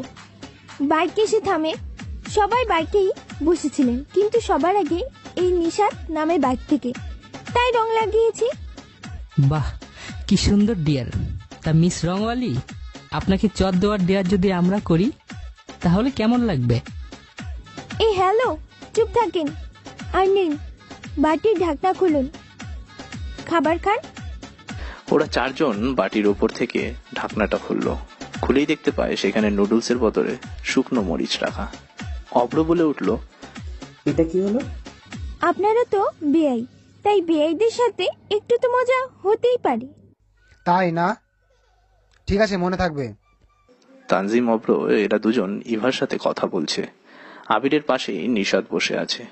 আবির নিশাতকে কানে কানে বলল, ঝালের বাটি নিয়ে উঠে দাঁড়া, এরপর সেটা এবার দিকে বাড়িয়ে দিয়ে বলবি, ঝালের রানী রংওয়ালি, আপনাকে ভালোবাসি। আপনি যে ঝাল প্রিয়, প্রতিদিন খাবারে শুধু ঝালই দিব আপনাকে। এরপর রং গোলা পানিতে আপনাকে গোসল করাবো। আপনি কি আমার ঝালের রানী মানে বউ হবেন? মেয়ে যদি বাটি হাতে না নেয়, ওনার মাথায় ঝালগুলো ঢেলে দিবি। নিশাত আবিরের কথা মতো ঝালের বাটি নিয়ে উঠে দাঁড়ালো। ইভার দিকে তাকিয়ে নিশাত আবিরের কথাগুলো কপি করলো। সবাই নিশাতের দিকে তাকিয়ে আছে। নিশাত ইভার দিকে বাটি বাড়িয়ে দাঁড়িয়ে আছে। অভ্ররা বুঝতে পারে এটা আবিরের প্ল্যান। ইভা স্বভাব মতোই ছেলে প্রপোজ করেছে, তাই ভাবসাব নিয়ে বলল, দেখুন ফাইজলামি করেন, আর এভাবে কেউ প্রপোজ করে? ফাজিল ছেলে কোথাকার, নেব না। নিশাত আর দেরি করলো না, সাথে সাথেই ঝালের বাটি ইভার মাথার উপর ঢেলে দেয়। টেবিলের উপর থাকা বাকি ঝালের বাটিও ইভার মাথার উপর ঢেলে দিল। নিশাত বসে পড়ে। আবিরেরা জোরে জোরে হাসতে থাকে। সবাই হাত বাড়িয়ে হাতের সাথে হাত লাগিয়ে খুশি উদযাপন করছে। রিধি আর চোখে আবিরকে দেখছে। রিধি মনে মনে বলছে, ছেলেটা স্মার্ট, উপস্থিত বুদ্ধিও অনেক বেশি। ইভা রাগ করে সেখান থেকে চলে যায়। পরে একটি মেয়ে এসে খাবার দিয়ে যায়। আবিরেরা খেতে থাকে। এই সব কিছু মিম দূরে দাঁড়িয়ে দেখছিল। আবিরের প্রতি ইমপ্রেস হলেও সেটা প্রকাশ করছে না মিম। ইভা সহ অনেকগুলো মেয়ে মিমকে ঘিরে রেখেছে। মিম বারবার আবিরের দিকে তাকাচ্ছে। অভ্র বলল, আবির, তোর দিকে একটা সুন্দরী মেয়ে খুব তাকাচ্ছে। যে মেয়ে একটা ছেলের দিকে বারবার তাকাবে, ভাববি মেয়েটা ছেলেটার প্রতি ইন্টারেস্ট, একদম পুরো ফিদা। তাহলে তুই ওকে প্রপোজ করে দে। আবির কখনো নিজে থেকে মেয়েদেরকে প্রপোজ করে না, বুঝলি? মেয়েরা আমাকে এসে প্রপোজ করে। শোন, এমন কোনো সুন্দরী মেয়ে নেই যে ভাব নেয় না, হোক সে ক্রিম সুন্দরী বা প্রাকৃতিক সুন্দরী, ভাব নিবেই। গ্রামের মেয়েরা পাত্তা না পেয়ে যখন ফেসবুকে এসে অ্যাঞ্জেল নাম দিয়ে শাড়ির পিক আপ দেয়, তখন কত ছেলে না ফিদা হয়ে যায় মেয়েটার উপর। বাস্তবে মেয়েটাকে কিন্তু কেউ পাত্তা দেয় না। আসলে দোষটা ছেলেদের। একটুখানি সুন্দরী মেয়ে দেখলেই পিছনে পড়ে যাবে। মেয়েটা ইচ্ছে মতো অপমান করবে, তবুও পিছনে পড়ে থাকবে। ছেলেগুলো এমন কেন? অনেক ছেলে আছে ভুল করে কোনো মেয়ের নাম্বারে কল দিয়ে ফেলে, মেয়েটা কল রিসিভ করে রং নাম্বার জানিয়ে দেয়, অথচ আবার সেসব ছেলেরা ওই নাম্বারে কল দিতেই থাকে। 3-4 বছর পিছনে পড়ে থেকে যে মেয়ে পাত্তা দেয় না, অপমান করে, আর যদি ভালোবাসা বলা হয় তো এমন ভাব দেখাবে মেয়েগুলো, না হয় জানি কত অপরাধ করে ফেলেছে ছেলেরা। অবশ্য ঠিকই করে, অপমানিত হওয়ার জন্য এতদিন কেন পিছনে পড়ে থাকবে? ভালো লাগছে, কয়েকদিন মেয়েটার ব্যাপারে খোঁজ নিতে হবে, তাকে ভদ্রভাবে বোঝাতে হবে ছেলেটা মেয়েটাকে পছন্দ করে। এরপর সুযোগ বুঝে প্রপোজ করে দাও। মেয়েটা যদি চর মারে তাহলে ছেলেদের উচিত আরো দুটো চর লাগিয়ে দিতে, কারণ ভালোবাসা জানাতে আসে ছেলেরা, এটা বড় কোনো অপরাধ না। তবে ছেলেরা আবার প্রচন্ড বেয়াদব হয়, কেউ ফিগার দেখে রুমে নিয়ে যাওয়ার প্ল্যানে ভালোবাসা দেখায়, অথচ মেয়েরা ঠিকই তাদের প্রেমে পড়ে ভালো ছেলেদের দিকে তাকাবে না। মেয়েরা নিজেরাও জানে না কখন খারাপ ছেলের প্রেমে পড়ে গেছে। সবাই কিন্তু এরকম না, কিছু ছেলে মেয়ে আলাদা। আবিরের কথা মনোযোগ দিয়ে শুনলো সবাই। আবিরদের টেবিলে ইভা আবার এলো। নিশাত খাচ্ছে আর ইভার দিকে তাকাচ্ছে। আবির এটা দেখে মুচকি হাসছে। আবিরদের পেছনের টেবিলে রিধিরা বসেছে। খাবার শেষ করে বসে আছে সবাই। বাড়ির পিচ্চি ছেলেরা সাউন্ড বক্সে গান বাজাতে থাকে। আবির প্যান্ডেল থেকে বাইরে বের হয়, সাউন্ড বক্সে গান বাজছে। আবির ক্যামেরা হাতে বাইরে বের হয়। ভেতরে পারভেজ আর রাকিব তিশা ও রিধিকে দেখছে। নিশাত দেখছে রংওয়ালি ইভাকে। ইভাও নিশাতের দিকে তাকাচ্ছে। দুজন মুচকি হাসছে। তানজিম আছে ফোন কলে ওর প্রেয়সীর সাথে, আর অভ্র আছে অরির সাথে গল্প করতে ব্যস্ত। শুধু আবির যেন একা পড়ে আছে। যদিও ওর একা থাকার কোনো লজিক নেই, তবু সে নিজে থেকেই একা ঘুরছে। আবিরের ফোন বাজতে থাকলো। জ্যোতির নাম্বার থেকে কল।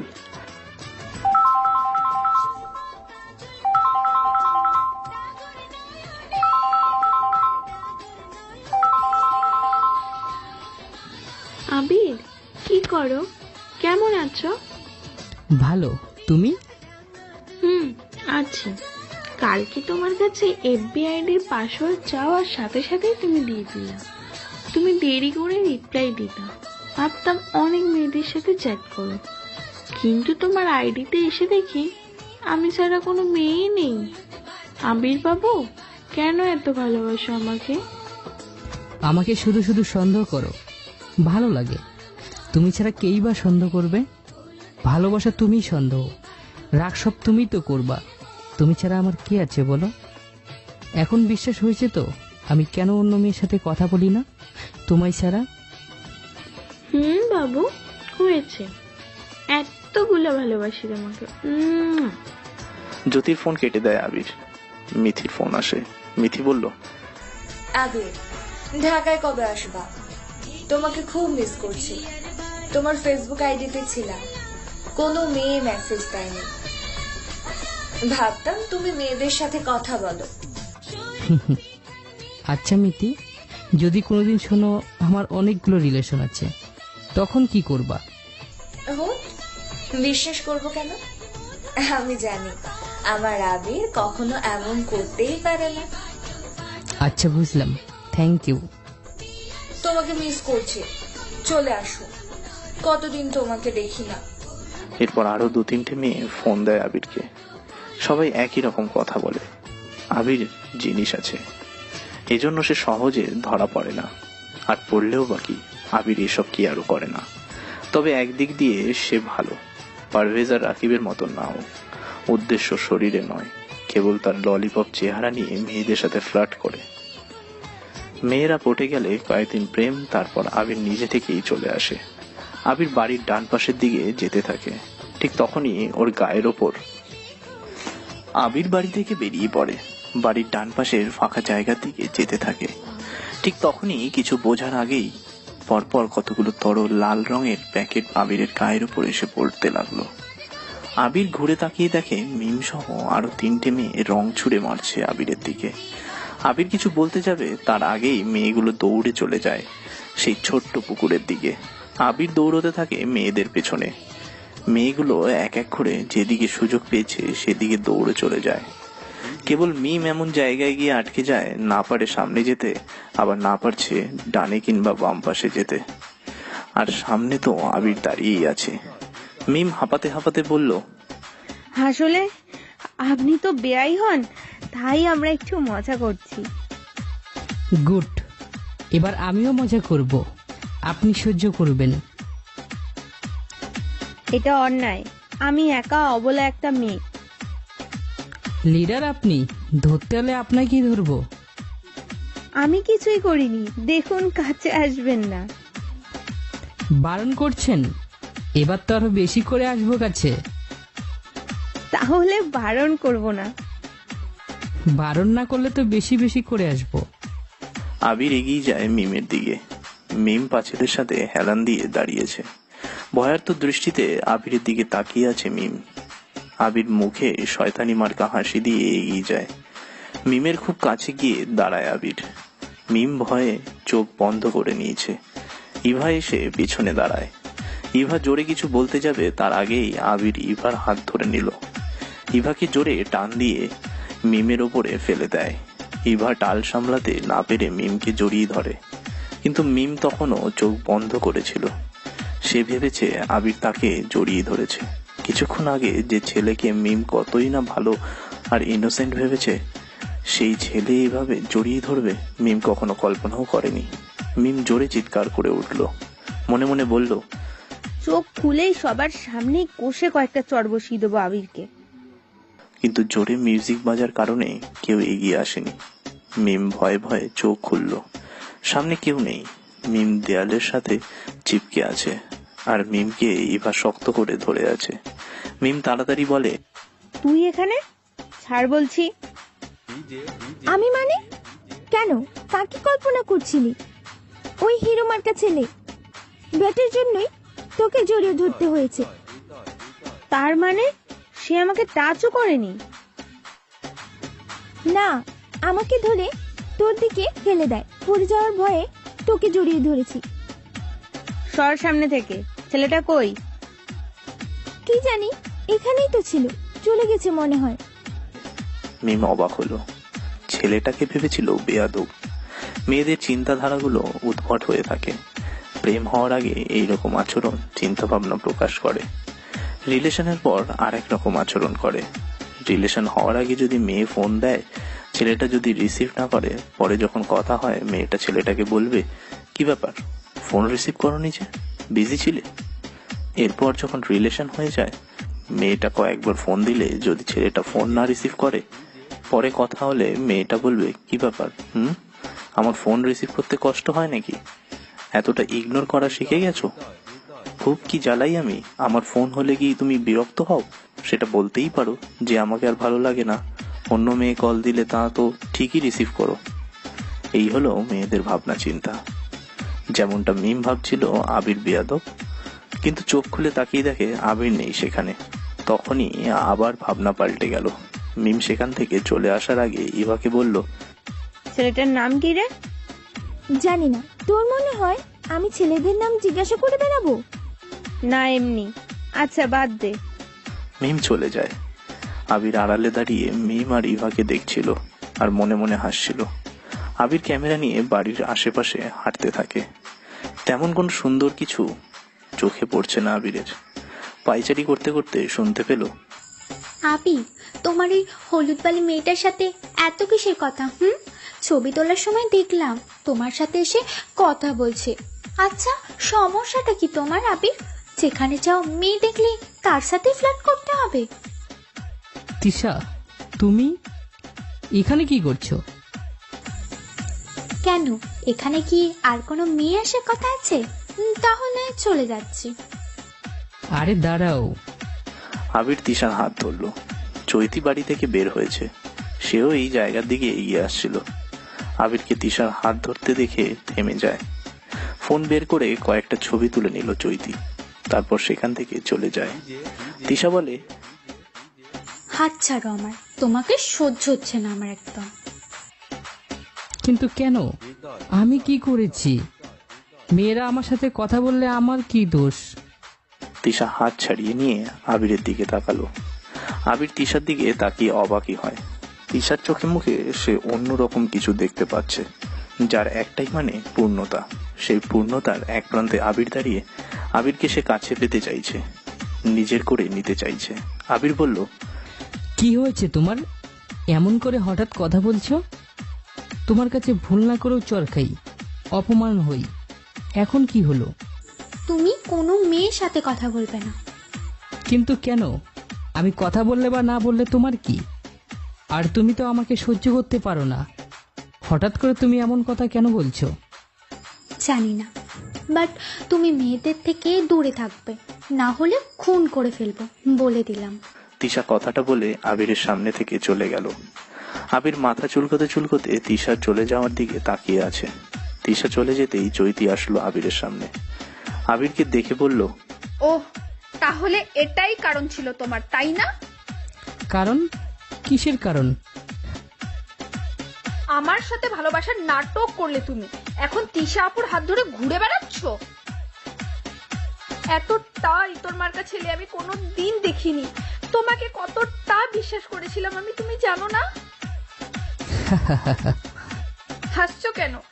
আমি হাসির কি? আসলে সবটা আমার প্ল্যান ছিল, ভালোবাসার মাইন্ড গেম ছিল। রিয়া আর আমার প্ল্যান ছিল তুমি আমাকে সত্যি মন থেকে ভালোবাসো কিনা সেটা পরীক্ষা করার জন্য। তিশা আমাদের প্ল্যানের ব্যাপারে জানে না, তাই সে রিয়ার কথা মতো এখানে আসে, যেন তুমি এসে আমি তিশার হাতটা ধরেছি এটা দেখতে পারো। আচ্ছা, সবটা বলি তোমাকে। রিয়া মানে আমার বোন একদিন বলে, ভাইয়া, চৈতি মনে হয় না তোকে ভালোবাসে। কেন? এত তাড়াতাড়ি দেখাই ভালোবাসা কখনো হয় না। কিন্তু চৌতি আমাকে ভালোবাসে। প্রমাণ করে দেখা তাহলে। আচ্ছা, তাহলে চল প্ল্যান করি একটা। গ্রামে যে চৌতিকে বলবো আমি তোমার সাথে প্রেমের নাটক করেছি, ভালোবাসিনি কোনোদিন। এরপর তুইও চৌতিকে আমার নামে বাজে কিছু বলবি। ও যদি সত্যি ভালোবাসে এসব বিশ্বাস করবে না, আর কষ্ট পাবে খুব। মানে আমার প্ল্যান ছিল তুমি আমাকে সত্যি ভালোবাসো কিনা সেটা জানার জন্য। সরি চৌতি, এতদিন তোমাকে অনেক কষ্ট দিয়েছি, আমাকে মাফ করে দিও, আর কখনো কষ্ট দিব না। তবে আমি চলে যাচ্ছি। আমাকে যে বিশ্বাস করে না তার সাথে কথা বলি না আমি। তুমি তো আর আমাকে বিশ্বাস করো না, এতটাই অবিশ্বাস করবা যে রিয়াকে তুমি এই ব্যাপারে জিজ্ঞাসা করবে। সমস্যা নেই, থাকো চৌতি, ভালো থেকো, পারলে মাফ করে দিও। আবির কথাগুলো মনে মনে বলে শয়তানি মার্কা হাসি দিল একটা। চৈতির পাশ কাটিয়ে চলে আসার জন্য পা বাড়ায়।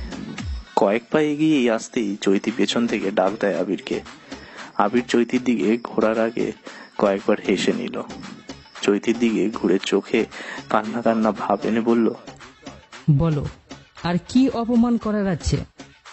আমি ইতর বেয়াদব শয়তান, বলো বলো, আর কি আছে? সুপ্তিকেও ডেকে নিয়ে গালি দিতে। চৈতি কিছু বলল না। দৌড়ে এসে আবিরকে শক্ত করে জড়িয়ে ধরলো চৈতি। কাঁদতে কাঁদতে বলল, সরি আবির, তোমাকে ভুল বুঝেছিলাম। তুমি কেন কাঁদছো? আবির প্লিজ, তুমি কেঁদো না। তোমাকে অনেক ভালোবাসি, তুমি যা বলবে আমি তাই করব। তুমি তবু আমাকে ছেড়ে যেও না, আমি কখনো তোমাকে অবিশ্বাস করব না আবির। আগে ছাড়ো, কেউ দেখলে কেলেঙ্কারিতে ফেসে যাব। চৈতি আবিরকে ছেড়ে দেয়। চৈতির গাল বেয়ে পানি গড়িয়ে পড়ছে। আবির ভালোবাসার শহরে একজন দক্ষ অভিনেতা। চোখে পানি আনার ভাব ধরে বলল, একটা শর্তে, আবার তোমার সাথে রিলেশনে যেতে পারি? বলো কি শর্ত? আমি সব পালন করতে রাজি। তোমার আর আমার বিষয়ের কথা কেউ জানতে পারবে না। আজকের পর থেকে সুপ্তি বা রিয়াকে কাউকে কিছু বলা যাবে না। সবার আড়ালে আমরা প্রেম করব, ঠিক আছে? এই সামান্য শর্ত? আমি রাজি। Love you Abir. I like you. ভালোবাসি বলো। আরে, আমার ভালোবাসা মনে মুখে প্রকাশ করে কি হবে? তুমি যে মনের গভীরে আছো এটা কি বুঝো না? তবুও শুনতে ইচ্ছা করে। ভালো তো বাসি না, তাহলে কি করে ভালোবাসি বলবো? এই মিউজিক্যাল বাক্যটি কেবল আমি যাকে ভালোবাসবো তাকেই বলবো। বাড়ি ফেরার সময় এসেছে। সবার সাথে টুকটাক কথা বলে বাড়ি থেকে বের হতে থাকে। তিশা দাঁড়িয়ে আছে এক পাশে। পারভেজ এসে দাঁড়ায় তিশার পাশে। তিশা সরে আসতে যাবে, পারভেজ তখন বলল, বিয়ান সাহেবা কেমন আছেন? আমি পারভেজ। আপনার নাম তিশা? আপনার দুলাভাই বলেছে। জি, ভালো আছি। আমিও। বিয়ের দিন বিআইদের সাথে আড্ডা দেব কিন্তু। দেব, এখন আসি। আচ্ছা শুনুন, সাবধানে যাবেন, পিঁপড়ে যেন না অ্যাটাক করে। মানে? মিষ্টি দেখতে মেয়েদের তো পিঁপড়েরাই ডাকাতি করে। বাই। তিশা হাসি দিয়ে চলে যায়। আবির দূরে দাঁড়িয়ে তিশার ঘটনাটা দেখলো, মনে মনে বলল, এবার খেলা তো আমার শুরু হবে তিশা। প্লে বয়ের মাইন্ড গেম এখনো তোমরা কিছুই জানো না। রাকিব রিধির দিকে এগিয়ে আসতে যায়, কিন্তু আবির তাড়াতাড়ি রিধির পেছনে এসে দাঁড়ালো। রিধি ঘুরে দেখে আবির পেছনে পেছনে হাঁটছে। আবিরের পেছনে রাকিব আসছে। রিধি বুঝতে পারে আবির কেন এখানে এসে হাঁটছে।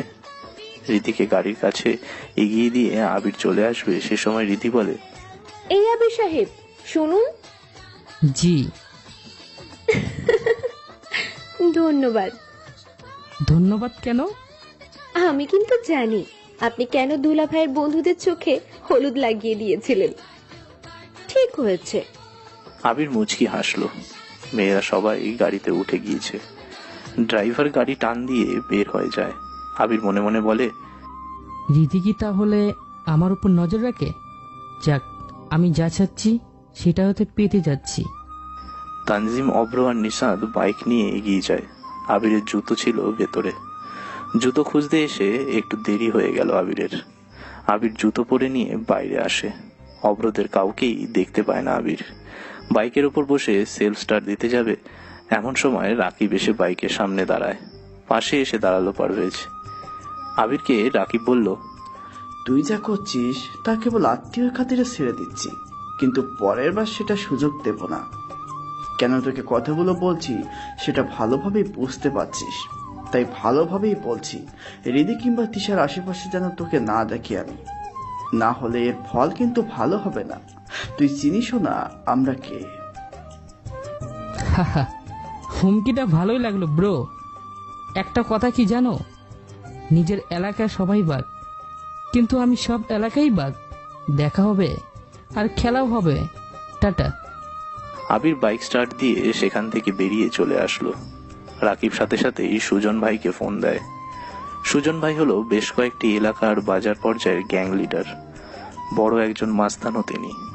সুজন রাকিবের সাথে বেশ পরিচিত। রাকিবের কল দেখে রিসিভ করলো সুজন। ভাই, একটা ছেলে আমাদের হুমকি দিয়ে গেছে, ওকে দুনিয়া থেকে না সরালে শান্তি পাবো না ভাই। মানে? আমার লোকদের কে হুমকি দিল? কার এত সাহস? কোন ছেলে? নাইরের বিয়ে হচ্ছে যে বাড়িতে, ওই বাড়ির একটা ছেলে, কোনের ফুফাতো ভাই হয়। তা দেখি শালারের জায়গা মতো পেলে সাইজ করে দেবো। ছেলেপুলেদের ডাক দিবে, চলে যাবে, আমিও আসবো।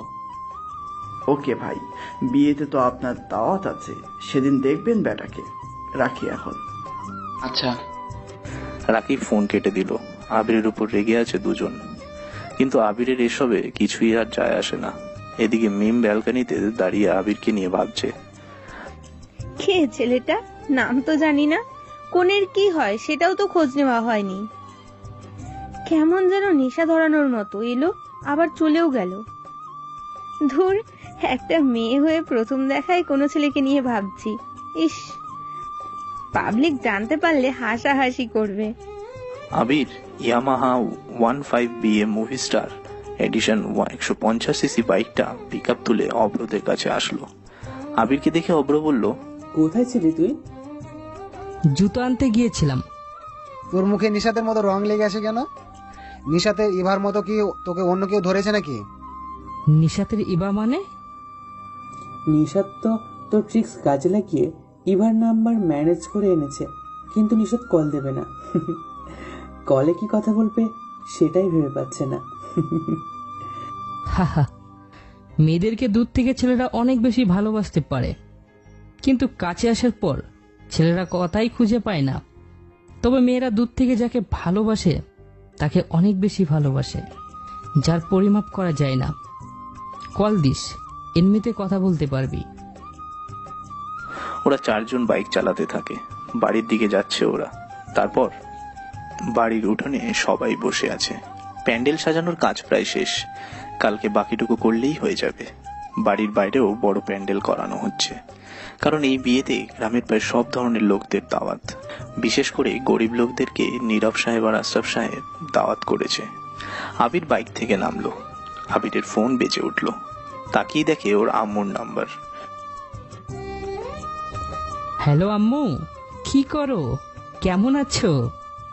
আবির, ঢাকাতে আসবা কবে? আসবো আম্মু, তবে তোমার জন্য একটা বিশাল সারপ্রাইজ আছে। নীলিমা বেগম আবিরের কথা শুনে চুপ হয়ে গেল। নীলিমা বেগম হয়তো আন্দাজ করতে পারছে আবির কোনো সারপ্রাইজের কথা বলছে। নীলিমা বেগম কথা ঘুরিয়ে বলল, আচ্ছা আবির, তোমার তিয়াশাকে কেমন লাগে? কেমন লাগবে? ভালো একটা মেয়ে, দেখতে মিষ্টি, দুষ্টু টাইপ, বাট অনেক ভালো। গুড। আচ্ছা, তিশা কি তোমার সাথে কথা বলে? হ্যাঁ বলে, সে তো আমার সাথে সবসময় কথা বলতে চায়। কিন্তু কেন আম্মু, কি হয়েছে হঠাৎ আজকে এসব ব্যাপারে কথা বলছো? এমনি জিজ্ঞেস করলাম। আচ্ছা, এনজয় করো, তাড়াতাড়ি ফিরে আসার চেষ্টা করো। আমি তোমার সারপ্রাইজ গিফটের অপেক্ষায় রইলাম। আচ্ছা আম্মু। শোনো, তোমার নানুমণির সাথে দেখা হয়েছে? নানুমণি? কই, আমাকে তো কেউ এই ব্যাপারে বলেনি, আব্বু তো বলেনি। দেখা করিও, রাখছি। আবির ফোন পকেটে রাখলো। নানু নানিকে এসে দেখেনি বড় হওয়ার পর। সেই যে ছোটবেলায় দেখেছিল যখন আবির ক্লাস 1-এ পড়তো, সেই সময় এসেছিল নানু বাড়িতে, তাও একদিনের জন্য। পরের দিন নীলিমা বেগম আবিরকে নিয়ে চলে যায়। নানু আবিরকে জড়িয়ে ধরে কত গল্প করেছিল। নানিও ছিল সাথে, কিন্তু নানু মারা গিয়েছিল, আব্বু জানিয়েছিল। নানি বেঁচে আছে, কিন্তু ওনার সাথে দেখা হয়নি আবিরের। আবির বাইক থেকে নামে। সুপ্তি এসে সামনে দাঁড়ায়। নানুমণির কথা জানতেই যাবে, তার আগে সুপ্তি বলল, ভাইয়া কেন এমন করছেন? চৈতি অনেক কষ্ট পাচ্ছে। আপনাকে সে ভালোবাসে, আর আপনি তার সাথে এত বেশি অভিনয় করলেন কিভাবে? কারো মন নিয়ে ভালোবাসার অভিনয় করতে নেই, কেন এমন করলেন? আসলে দোষটা আমার। প্রথম দিন তোমাকে ভালো লেগেছিল, তোমার দিকে তাকিয়েছিলাম, আর কোথা থেকে যে চৌতি চলে এলো বুঝলাম না। আমার প্রথম দিন সবটা বলা উচিত ছিল। ভেবেছিলাম চৌতির সাথে কথা বলে তোমার ব্যাপারে খোঁজ নিব, কিন্তু কিভাবে যে কি হয়ে গেল। চৌতিকে তো কখনো পছন্দই করি না আমি। যাকে চেয়েছিলাম তাকেই পেলাম না। তুমি বলো, অন্য কাউকে ভালো লাগবেই? যদি আমাকে দোষী মনে হয়, আমাকে শাস্তি দাও। এখন এমন পরিস্থিতিতে পড়েছি, না পারছি চৌতিকে তোমার কথা বলতে, আর না পারছি ওর সাথে কথা বলতে। কারণ যদি আমি তোমার কথা ওকে বলি, সে আমাকে নয় তোমাকে ভুল বুঝবে। আমি চাই না তোমাদের মধ্যে বেন্ডিংটা নষ্ট হোক। এই জন্য তোমার আর চৌতির দেওয়া সব অপমান সহ্য করেছি। যখন চলে যাব তখন সব ঠিক হয়ে যাবে। আমি না আর পারছি না। তুমি বলো, আমার কি দোষ? তোমাকে পাওয়ার জন্য তোমার বোনের হেল্প নিতে চেয়েছিলাম। সে আমাকে ভালোবেসে ফেলেছে, কিন্তু আমি তো তাকে চাই না, তোমাকে চাই। যা এখন সে চাওয়াটা মনের মধ্যে আটকে আছে। এই জন্য তোমার বোনকে ভালো লাগছে না। মাঝে মাঝে ইচ্ছে করে নিজেকে মেরে ফেলি। আমার দোষটা কি তুমি বলো? উপরওয়ালা হয়তো এটাই লিখে রেখেছিল। প্লিজ আমাকে বিশ্বাস করো না। আমিও চাই না কেউ আমাকে বিশ্বাস করুক, আমাকে সবাই অপমান করুক, সেটাই ভালো আমার জন্য। সুপ্তি আবিরের কথাগুলো শুনে হাঁ হয়ে গেল। আবির এমন করে গুছিয়ে মিথ্যে কথা বলে মেয়ে পটাতে পারে, এটা কেবল আবিরই জানে। সুপ্তি একদম চুপ হয়ে গেছে। না পারছে এখন আবিরকে কিছু বলতে, আর না পারছে কিছু ভাবতে। কেবল মাথার মধ্যে সুপ্তির একটাই চিন্তা ঘুরছে, আর তা হলো আবির ওকেই চায়। আবির মন খারাপের ভান করে পাশ কেটে চলে যেতে প্রস্তুত হয়। সুপ্তি বলল, শোনেন, আপনি এতক্ষণ যা বললেন, এটা কি সবটাই সত্য? বললাম তো বিশ্বাস করতে হবে না। সত্যি কি মিথ্যা সেটা আমি জানি। আর আমার থাকবে এসব, কাউকে চাই না আমি। নিরি আপু কবুল বলার পরেই আমি একা চলে যাব এখান থেকে। সব ঝামেলা শেষ। আমার জন্য তুমি চৌতির কাছে খারাপ হয়ে যাবে। যে জানবে ব্যাপারটা, সে আমাকে অন্যরকম দৃষ্টিতে দেখবে, ভাববে তোমার বোনের বিহেভকে তুমি কেড়ে নিয়েছ। আমিও চাই না তোমাকে কেউ কিছু বলুক। জানো সুপ্তি, প্রথম যখন তোমাকে দেখেছিলাম তখন বুকের মধ্যে কেমন যেন ঢিপ ঢিপ শুরু হয়েছিল। একটা সত্যি কথা হলো, যদি মন থেকে সত্যি কাউকে চাওয়া হয়, তাকে দেখে ভয় বাড়ে, যা এতদিন হয়নি। তোমাকে দেখার পর হয়েছিল। তোমার সাথে কথা বলার কত চেষ্টা করেছি, কিন্তু ভয় কাজ করতো। ভুলটা আমার। চৌতির কাছে হেল্পের জন্য গিয়েছিলাম। এখন ও যদি এসব জানে, না জানে কি হবে। যাই হোক, ওকে সবটা বলে দিও। এই না না, শোনেন, চৈতিকে কিছু বলার দরকার নেই। আপনি ওকে ইগনোর করতে থাকুন, তাহলেই হবে। আর আমিও চৈতিকে এখন এসব বলবো না। কেন বলো, কেন বলবে না? তুমি তো আর আমাকে ভালোই বাসো না।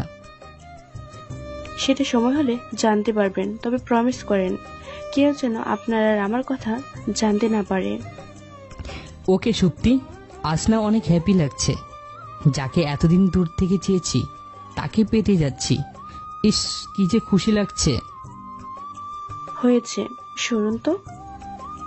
সুপ্তি লজ্জা পেয়ে তাড়াতাড়ি আবিরের সামনে থেকে চলে গেল। আবির সুপ্তির চলে যাওয়ার দিকে তাকিয়ে একটু শব্দ করে হাসলো, বিড়বিড় করে বলল, আই এম এ প্লে বয়। আমার মাইন্ড গেম বোঝা এত সহজ নাকি? শত্রুকে পটিয়ে নিব, যদি সে মেয়ে হয়।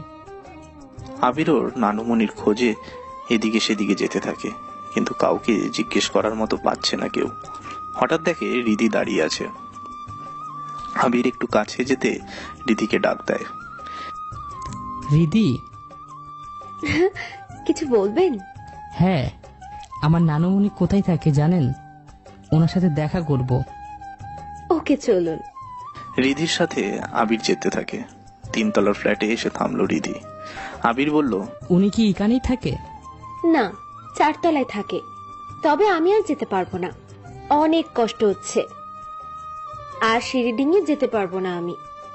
আচ্ছা, আমার হাতটা ধরুন। হাঁটতে পারবো না আমি, আপনি যান, আমি এখানেই আছি। আবির রিদিকে অবাক করে দিয়ে পাজা কোলা করে কোলে তুলে নিল। রিদি কিছু বলতে গিয়েও যেন পারল না। রিদির উপায় না পেয়ে আবিরের গলা জড়িয়ে ধরে। রিদির দিকে তাকায় আবির। রিদিও আবিরের দিকে তাকিয়ে আছে। দুজন মানুষ দুজনকে দেখছে। রিদি হেলে তাকায়, ওর লম্বা চুলগুলো সিঁড়ির সাথে ঝাড়ি দিতে থাকে। তিশার থেকে ওর লম্বা চুল রিদির, কিন্তু এই প্রথম আবির দেখছে লম্বা চুলের অসম্ভব মায়াবতী রিদিকে। দুজনেই জানে না কিসের একটা আকর্ষণে অহেতুক দুজনের কাছে আশা হয়ে যাচ্ছে। দুজনের মন একে অপরের স্পর্শ, সঙ্গ, কথা বলা সবটাই যেন বারবার পেতে চাইছে। মনের মধ্যে কত শত অচেনা অজানা ভাবনার আবির্ভাব ঘটছে দুজনার, যা প্রকাশ করতে ইচ্ছে হচ্ছে না কারোর, কিন্তু দুজন দুজনকে নিয়ে ঠিক ভেবে যাচ্ছে। এ যেন নাগিন 5 সিরিয়াল নাটকের মতো। অধীর আর বাণীর মতো আকর্ষণ হচ্ছে আবির আর রিধির। অধীর যেমন অনুভব করতো বাণীর ওপর পূর্ব জন্মের অচেনা আকর্ষণ, তেমনি আবিরও ঠিক এমন আকর্ষণ অনুভব করে রিধির প্রতি। রিধির দিকে তাকিয়ে আবির এক পা করে ওপরের ফ্লোরে উঠতে থাকে। দুজনেই নিঃসুপ, রোমান্টিক একটি পরিবেশ, যেন দুজনেই অনুভব করছে দুজনের মনে রোমান্টিক গান বেজে চলছে। আবির সাহেব, চলে এসেছি, 4 তলার ফ্লোর, আমাকে নামিয়ে দিন। আবির যেন ঘোর থেকে বের হলো। সে রিধিকে নামিয়ে চারপাশ দেখতে থাকে।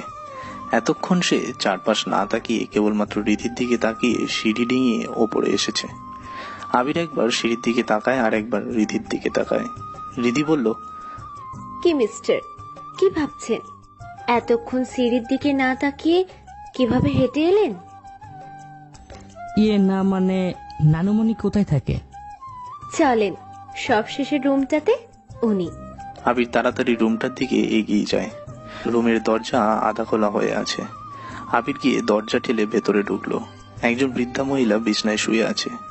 গায়ের চামড়াটা ঝুলে গেছে, খুনখুনে দেহ, চোখে কালো চশমা, যেমনটা অন্ধরা পড়ে থাকে। বিছনার পাশে একটা লাঠি। মাঝে মাঝে তিনি বিছনা থেকে ওঠেন। আবির গিয়ে ওনার বিছনার পাশে দাঁড়ায়। আবিরের নানি জোরে একটা নিঃশ্বাস নিলেন। বিছনা থেকে উঠে বসলেন তিনি। নিঃশ্বাস টানতে টানতে বললেন, কে এসেছে? গায়ের গন্ধ নেই মনে হচ্ছে, সে খুব কাছের একজন। কে এসেছে? আবির ও নানুমণিকে গিয়ে জড়িয়ে ধরলো। ওর নানুমণি আবিরের মুখে হাত দিয়ে স্পর্শ করতে থাকে। আবিরের চোখে পানি অনুভব করতে পারে নানুমণি। গালে ওনার ঠিক মতো দাঁতও নেই। নানুমণি বলে, কে কে তুমি? নানি, আমি আবির। আবির? আমার বড় মেয়ের ছেলে আবির? নানি, আমি তোমার বড় মেয়ের ছেলে আবির। কেমন আছিস রে ভাই? নানুমণি এবার আবিরকেই জড়িয়ে ধরল। আবির কাঁদছে, নানুমণিও কাঁদছেন। আবির রুমের চারপাশে তাকালো। মামা নানিমণিকে বেশ ভালো মতোই রেখেছে। নানুমণি বলল, ভাই তুই এসেছিস? কখন ভাবিনি তোরা আসবি। নীলি কোথায়? সে যে তোকে নিয়ে একবার এসেছিল, রাগ করে অভিমান করে চলে গেছিল, আর ফেরেনি। তোর মায়ের কষ্টে তোর নানুটা চলে গেল। কষ্টে কাঁদতে কাঁদতে আমার চোখ দুটো নষ্ট হয়ে গেছে। কত আশা ছিল তোরা আসবি, তোদেরকে দেখবো, কিন্তু দেখ তোরা আসলে, অথচ আমি তোদের দেখতে পাচ্ছি না। নানুমণি, তোমার মেয়ে আসেনি, আমি, তোমার নাতনি আর তোমার জামাই এসেছি। জানতাম সে আসবে না। ছোট থেকে তার জেদ যে বিশাল ছিল। কেমন আছে মেয়েটা? ভালো আছে, চিন্তা করো না। তোমাকে কথা দিচ্ছি, আমি তোমার মেয়েকে ফিরিয়ে আনবো। ঠিক আছে ভাই, রোজ এসে একটু কথা বলে যাস। একা পড়ে থাকি, কই থাকে জানি না। তবে তুই আসিস, গল্প করে সময়টা কাটবে। আচ্ছা, তুমি রেস্ট নাও। আবির রুম থেকে বের হয়। রীতি আবিরকে যত দেখছে তত অবাক হচ্ছে। মনের অজান্তেই যেন ওদের মধ্যে এক বিশাল সখ্যতা গড়ে উঠছে। কেউ তো বুঝতেই পারছে না। আবির প্লে বয় হলেও এ অবধি সে কাউকে মন থেকে ভালোবাসেনি। সবসময় মেয়েদের সাথে ফ্লার্ট করে এসেছে, কিন্তু রিধির বেলাতে সে অন্য কিছু ফিল করছে। আবার কি কোলে তুলে নিব? না না, আমি এবার হাঁটতে পারবো। ওকে, আসুন। আমার হাত ধরবেন প্লিজ? রিধির দিকে তাকায় আবির। রিধি সিঁড়ির সামনে এসে হাত বাড়িয়ে দিয়েছে আবিরের দিকে। আবির রিধির চোখের দিকে চেয়ে আছে। রিধি আবিরের দিকে হাত বাড়ালো। আবির রিধির হাত ধরে সিঁড়ি দিয়ে নিচে নামতে থাকে। আবির জিজ্ঞাসা করে, আচ্ছা, আপনার কেমন ছেলে পছন্দ? মানে কেমন ছেলে মানেটা কি? না মানে বেয়াদব, বান্দর, না শয়তান, না ফাজিল, এরকম ছেলে পছন্দ? মোটেই না। ও কেন, কি হলো? না মানে ভাবলাম আমি একটু চান্স নিব আপনার সাথে লাইন মারার, কিন্তু আপনার তো ওইরকম ছেলে পছন্দই না। আসলে আমি তো বান্দর, ফাজিল, বেয়াদব ছেলে, তো তাই। এই প্রথম কোনো মেয়ের সামনে একটা ছেলেকে নিজেকে বেয়াদব বলে পরিচয় দিতে দেখছি। ইন্টারেস্টিং। আবির তো একটাই, তাই সে সবার মতো করে চলে না, নিজের স্টাইলে চলে, বুঝলেন? বুঝলাম, বাট ফ্ল্যাটটা জমলো না। ইউনিক হলেও রোমান্টিক নেই। ফ্ল্যাট করব কেন? নিজের মানুষের সাথে কি ফ্ল্যাট করে? নিজের মানুষ? রিধির প্রশ্নের কোনো উত্তর দেয় না আবির। রহস্যময় এক হাসি দিয়ে আবির রিধির হাত ছেড়ে চলে যায়। রিধি সিঁড়ির ওপর দাঁড়িয়ে আবিরের দিকে বোকার মতো তাকিয়ে আছে। আবির ওর মামা নীরব সাহেবের কাছে আসলেন। মামা কাজে তখন ব্যস্ত ছিল। আবিরকে দেখে বলল, কি ব্যাপার, এখনো ফ্রেশ হসনি? গায়ে হলুদের পাঞ্জাবি পরে আসিস? মামা, একটা প্রশ্ন ছিল। বল। কি হয়েছিল আমার মায়ের সাথে তোমাদের? তিনি কেন গ্রামে আসে না? নীরব সাহেব কাজ থামিয়ে দিলেন। আশরাফ সাহেবের দিকে তাকালেন তিনি। আশরাফ সাহেব চুপচাপ দাঁড়িয়ে আছেন। নীরব সাহেব বলল, এখানে আসতে তো কারো বাধা নেই, কিন্তু যে আসে না তাকে জিজ্ঞেস করিস? সে কেন আসে না এটাও আমি জানতে চাই। আমি আমার মাকে গ্রামে আনবই, সবার সামনে তাকে প্রশ্নটা করব। নিয়ে আয় তাহলে। আবির ওর মামার থেকে চলে আসে। পুরো বাড়িতে বিয়ের সাজসজ্জা। আবির রুমের দিকে যেতে থাকে। চৈতি তাকায় আবিরের দিকে, সুপ্তিও তাকায় আবিরের দিকে। আবির মুচকি হাসে। চারপাশে কেবল মেয়েদের আনাগোনা, সবগুলি যেন আবিরের বাগানে ফোটা ফুল। আবির ইচ্ছে মতো সবাইকে নিজের মতো করে পরিচালনা করতে পারবে। আবির নিজের রুমের দিকে যাচ্ছে। তিশা নিচের দিকে নামতে থাকে। বাড়ির মধ্যে তেমন কোনো লোক নেই, সবাই বাইরে কাজে ব্যস্ত। তিশা নিচে নামতেই যাবে। আবির তিশার হাত শক্ত করে ধরল। তিশার লম্বা চুলগুলো মুখের উপর এসে পড়ছে। তিশা চুলগুলো কানে গুজতে যাবে, আবির তিশাকে থামিয়ে দেয়। আবির নিজেই তিশার চুলগুলো কানে গুজে দিল। আবির বলল, তখন এত শাসন কেন করেছিলে? তুমি কি কিছুই বোঝনি কেন করেছিলাম? শুনো, ভালোবাসা পছন্দ বা ভালো লাগা যথাসম্ভব বুঝিয়ে বলতে হয়। একটা ছেলে আর মেয়ে যেমন সারা জীবন বন্ধু হয়ে থাকতে পারে না, তেমনি তাদের মধ্যে একসময় ভালোবাসার সৃষ্টি হয়ে থাকে। কিন্তু যদি সে ভালোবাসা বুঝিয়ে না প্রকাশ করা যায়, তাহলে সে ভালোবাসা কিন্তু অনেক কষ্ট বয়ে নিয়ে আসে। তাই যাকে ভালোবাসা উচিত তাকে যথাসম্ভব বুঝিয়ে বলা দরকার। কে জানে, তুমি বুঝিয়ে বলবা না, তোমার ভালোবাসা আরেকজন নিয়ে চলে যাবে। এবার বলো, এত রাগ কেন দেখিয়েছিলে? আমি যে কোনো মেয়ের সাথে কথা বলতে পারি, রাগ দেখাবা কেন তুমি? ঠিক আছে, সরি, তোমার যা খুশি তাই করো, রাগ দেখাবো না। তিশা কথাটা বলে চলে যেতে চায়। আবির তিশার হাত টেনে ধরল। তারপর আবির তিশার হাত ধরে টান দিল নিচের দিকে। তিশার নিচের সিঁড়িতে দাঁড়িয়ে আবিরের দিকে তাকায়। আবির তিশাকে বলল, আমি আমার উত্তর পাইনি, বলো কেন রেখে কথা বলছো? জানি না, নিজেই বুঝতে পারছি না আমার কি হয়েছে। ভালোবাসো আমায়? জানি না। কেন জানো না? বলো আমাকে ভালোবাসো। তুমি তো চৈতিকে ভালোবাসো, রিয়ার বান্ধবীকেও ভালোবাসো। দুজনকে কিভাবে ভালোবাসা যায়? রিয়াকে জিজ্ঞাসা করিও তাহলে আমি কাউকে ভালোবাসি কিনা। তুমি আমাকেও যে ভালোবাসবে এটার কি কোনো গ্যারান্টি আছে আবির? শোনো, সত্যিকারের ভালোবাসা কোনো প্রমাণ দিতে হয় না, এটা ফিল করতে হয়। নিজে তার উত্তর খুঁজে পাবে। থাক, আমাকে ভালোবাসতে হবে না। কালকে নাহিদের বাড়ি থেকে মেয়েরা আসবে। ওই যে নাহিদের বোন মিম আছে না, ওকে প্রপোজ করব, একটু হেল্প করে দিও প্লিজ। টাটা। আবির কথাটা বলে উপরের সিঁড়িতে পা রাখলো। তিশা আবিরের হাত ধরে ফেললো। তিশা এবার এগিয়ে এসে আবিরের থেকে এক সিঁড়ির ওপরে দাঁড়ালো। আবির মাথা উঁচু করে তিশার দিকে তাকিয়ে আছে। তিশা বলল, আমি বড্ড চেতি, আমার যেটা চাই সেটা আমারই থাকবে। অন্য কেউ ভাগ নিতে এলে সেই জিনিসটা আমি নষ্ট করে দেব, না হয় নিজেকে মেরে ফেলবো। হয় সে আমার থাকবে, না হয় কাউকে হতে দেব না। বুঝলে আবির বাবু? বুঝলাম তিতা, না মানে তিশা। তুমি আবার আমাকে তিতা বলছো? তিশা বা তিতা সবটা তো আমার প্রপার্টি, সো আমার সম্পত্তি আমি যা খুশি করব। তোমার কি? আগে বিয়ে করে রেজিস্ট্রেশন করো মিস্টার আবির বাবু, তারপর আসিও সম্পত্তি দেখাতে। আবিরের রেজিস্ট্রেশন লাগে না, রেজিস্ট্রেশন নিজেই আবিরের কাছে আসে। সব মানুষ নিজের এলাকায় বাপ হয়, আর এই আবির সব এলাকার বাপ, বুঝলে? হয়েছে, যাও তো। তিশা চলে গেল। আবির তিশার চলে যাওয়ার দিকে তাকিয়ে আছে। আবির ঘুরে চলে আসতে যাবে, তখনই সে খেয়াল করে কে যেন আড়াল থেকে ওদেরকে দেখছে। আবির তাকাতেই ছায়ামূর্তিটা চলে গেল সেখান থেকে। আবির পাত্তা না দিয়ে চলে আসলো সেখান থেকে। এমপি সোহেল আহমেদ ফ্যাক্টরি তৈরি করার জন্য কয়েকটা লোক পাঠায় নীরব সাহেবের জায়গা দখলে, মানে খেলার মাঠে ফ্যাক্টরি বানানোর প্ল্যানে কয়েকজনকে পাঠায়। ভূমি অফিসার, ইঞ্জিনিয়ার সহ সোহেল আহমেদ দলের কতগুলো ছেলেরা মাঠের মধ্যে গাড়ি রেখেছে। জমির চারপাশে পিলার পোতার প্রস্তুতি নিচ্ছে। একটা কালো জিপ করে 6 জন লোক মাঠের মধ্যে আসলো। 6 জনের মধ্যে 4 জন ছেলে। তারা গাড়ি থেকে নেমে দাঁড়ায়। যে গাড়ি চালাচ্ছিল সে হলো জেরিন। জেরিনের সাথে আরো একটি মেয়ে আছে, নাম হচ্ছে স্নেহা। জেরিন জিপ গাড়ির সামনে ডিকিতে গিয়ে বসলো। স্নেহা বিয়ারের বোতল এনে দেয় জেরিনকে। জেরিন জিন্স আর শার্ট পরে বসে আছে।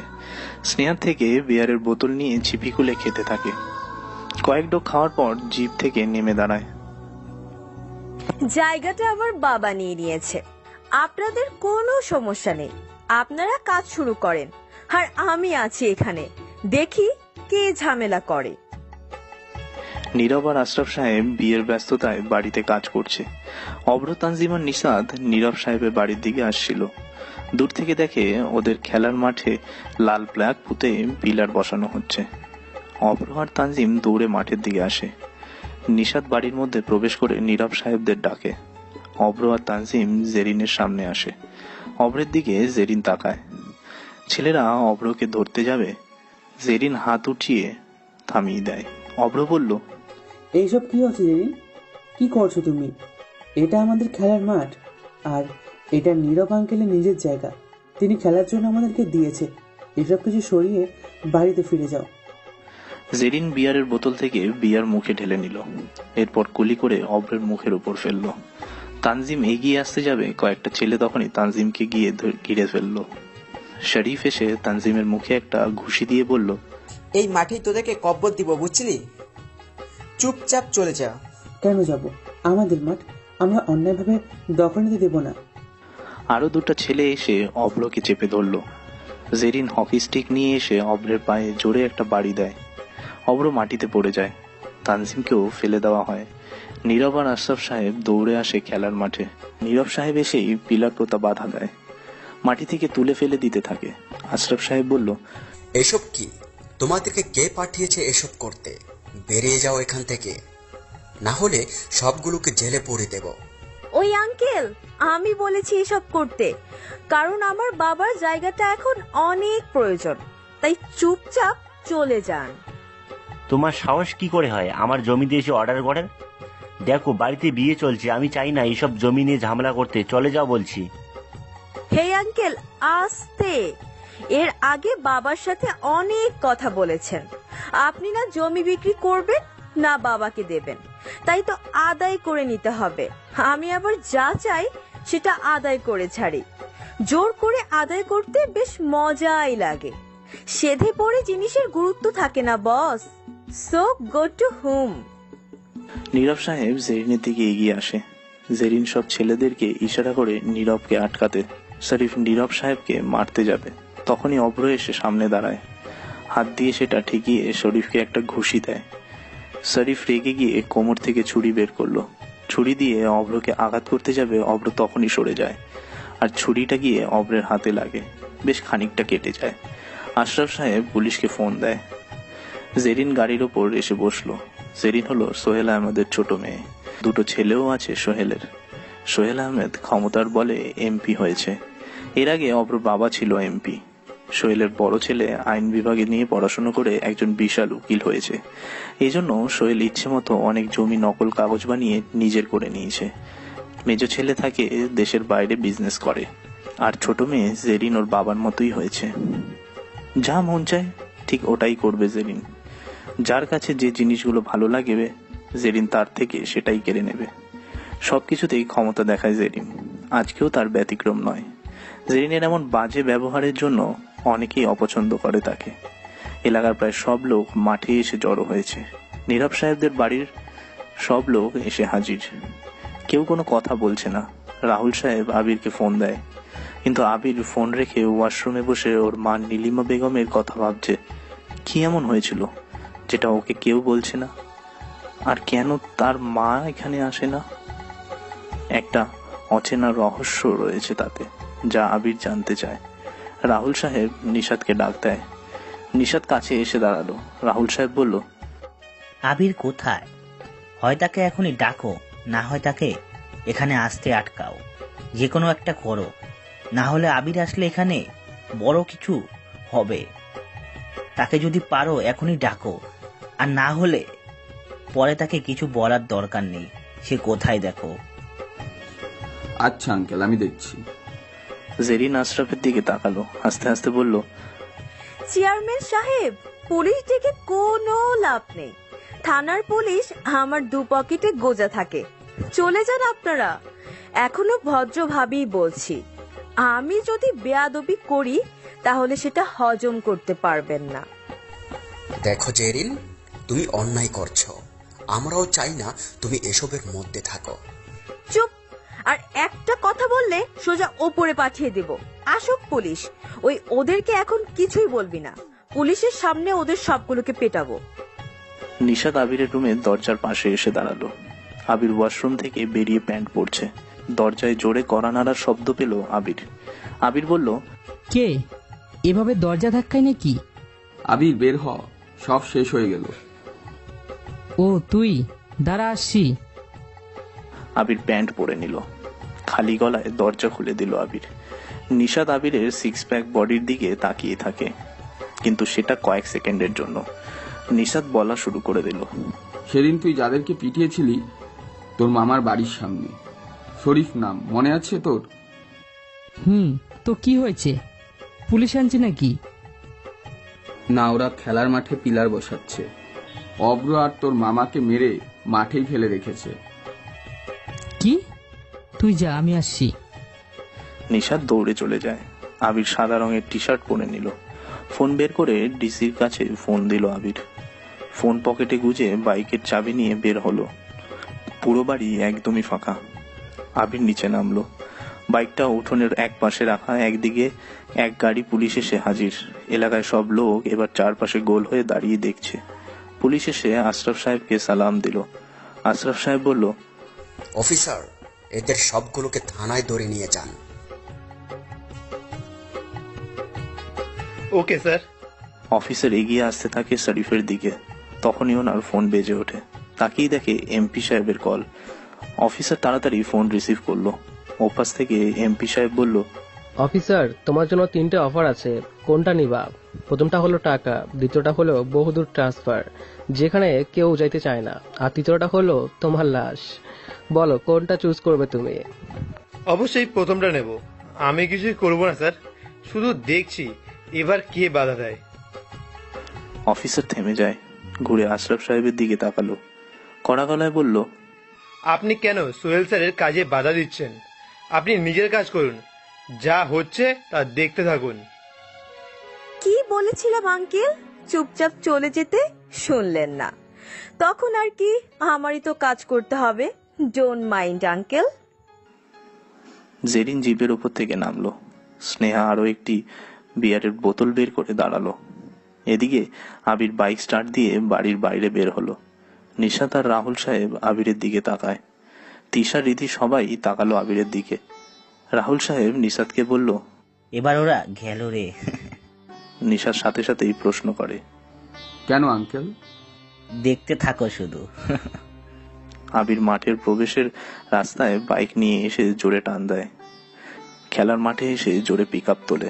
ক্লাসিক চেপে রাখার জন্য বাইক বেশ শব্দ করেই উঠল। জেরিনরা সবাই সেদিকেই তাকালো। আবির বাইক চালিয়ে জেরিনদের কাছে আসলো। বাইক থেকে নেমে দাঁড়ালো আবির। এ আবার কে? মনে হচ্ছে এই গল্পের হিরো। আবির এগিয়ে আসে। পুলিশ সহ সবাই আবিরকে দেখছে। জেরিন স্নেহার থেকে বিয়ারের বোতল নিতে যাবে, তার আগেই আবির এসে স্নেহার হাত থেকে বোতল কেড়ে নিল। বোতলের মুখ খুলে মুখে ঢেলে নিল। এক চুমুকেই বিয়ারের বোতলের সবটা বিয়ার খেয়ে ফেললো আবির। খালি বোতল জেরিনের জিপের ওপর রেখে দিল। নীরব সাহেবের দিকে তাকালো আবির। কয়েকবার ঘাড় এপাশ ওপাশ করে জিপ গাড়ির ওপর গিয়ে বসলো আবির। ওর মামার দিকে তাকিয়ে বলল, মামা, কে যেন তোমাকে প্রথম আটকেছিল? এই শরীফ আর তানজিম? থুবড়াটা এমন বানিয়ে দিয়েছে কে? ঘুষি মেরেছে কে? শরীফ? অব্র, তোর হাতে আবার কি হলো? ও, ছুরির আঘাত। নেভার মাইন্ড, কে মেরেছে শরীফ ওকে? ওই ছেলে। তুমি না সেই ক্রিকেটার যে চ্যাম্পিয়ন হয়েছিলে? আবির মাঠে নামে রান আপ হওয়ার জন্য নয়, চ্যাম্পিয়ন হয়ে ট্রফি নিয়ে আসে। বাট ইটস নট গেম বস। তাই তোমাকেই বলছি, এখান থেকে সবাইকে নিয়ে চলে যাও। তোমাকে যদি মারি তাহলে ওদেরকে ধরে নিয়ে যাওয়ার মতো কেউ থাকবে না। বুঝলাম। আবির, সেদিন ঝামেলা করেছিলি, কিছুই বলিনি, এখান থেকে যা। যতদূর জানি জমিটা আমার মামার। নানু যাওয়ার পর মামা পেয়েছে। বাট তোরা কারা? আবির বস, এই যে দলিল। তোমার মামা টাকা নিয়েছিল আমার মামার থেকে, সেই সূত্রে জমি আমাদের। মামা? আবির, সবটা মিথ্যা। আমি টাকা নিয়েছিলাম, তবে জমির জন্য না। আমি নিয়েছিলাম। ব্যাস, যথেষ্ট বলছো। টাকা কেন নিয়েছো সেটা আমার জানার বিষয় না। আমার মামা বলেছে জমির জন্য টাকা নেয়নি। So go to home. না হলে কি বল সালা? না হলে কি করবি তুই? এলাকার বাপ আমরা, যা বলবো তাই হবে। সবাই নিজের এলাকার জোর দেখায়, বাঘ হয়। কিন্তু আমি তোদের এলাকায় বাঘ। তোদের যে এলাকায় হোক না কেন, আমি যে তোকে মেরে আসবো, দেখি কে আমাকে আটকায়। অনেক হয়েছে আশরাফ আঙ্কেল। মামা, অব্র আর তানজিমকে নিয়ে সরে যান, আমি দেখছি। আবির, কি করবে তুই? যা বললাম সেটা করুন। আবির গাড়ি থেকে নামলো। কয়েকটা ছেলে হাতে স্টিক নিয়ে দৌড়ে আসতে যাবে আবিরের দিকে। আবির জিপ গাড়ির দরজার কাছে যায়। বিয়ারের খাঁচি থেকে একটা বোতল বের করে মুখ খুলে যাওয়ার শুরু করে। মুখ উঁচু করে ঠোঁট দিয়ে চেপে রেখে যাওয়া শুরু করলো। একটা ছেলে আবিরের খুব কাছে চলে আসলো। স্টিকটা পজিশন মতো নিয়ে আবিরের দিকে জোরে বাড়ি দিল। তারপর চিকন গোছের একটি ছেলে হকি স্টিক হাতে আবিরের কাছে এসে জোরে মারতে যাবে, এমন সময় আবির সেটা হাত দিয়ে ধরে ফেললো। আবির তখনও মুখ উঁচু করে কাচের বোতলে বিয়ার খাচ্ছে। হাত দিয়ে না ধরে আরো একটি ছেলে আবিরের দিকে এগিয়ে আসতে থাকে। আবিরকে হিট করতে যাবে, সে সময় আবির আরো একবার হাত দিয়ে লাঠিটা ধরে ফেললো।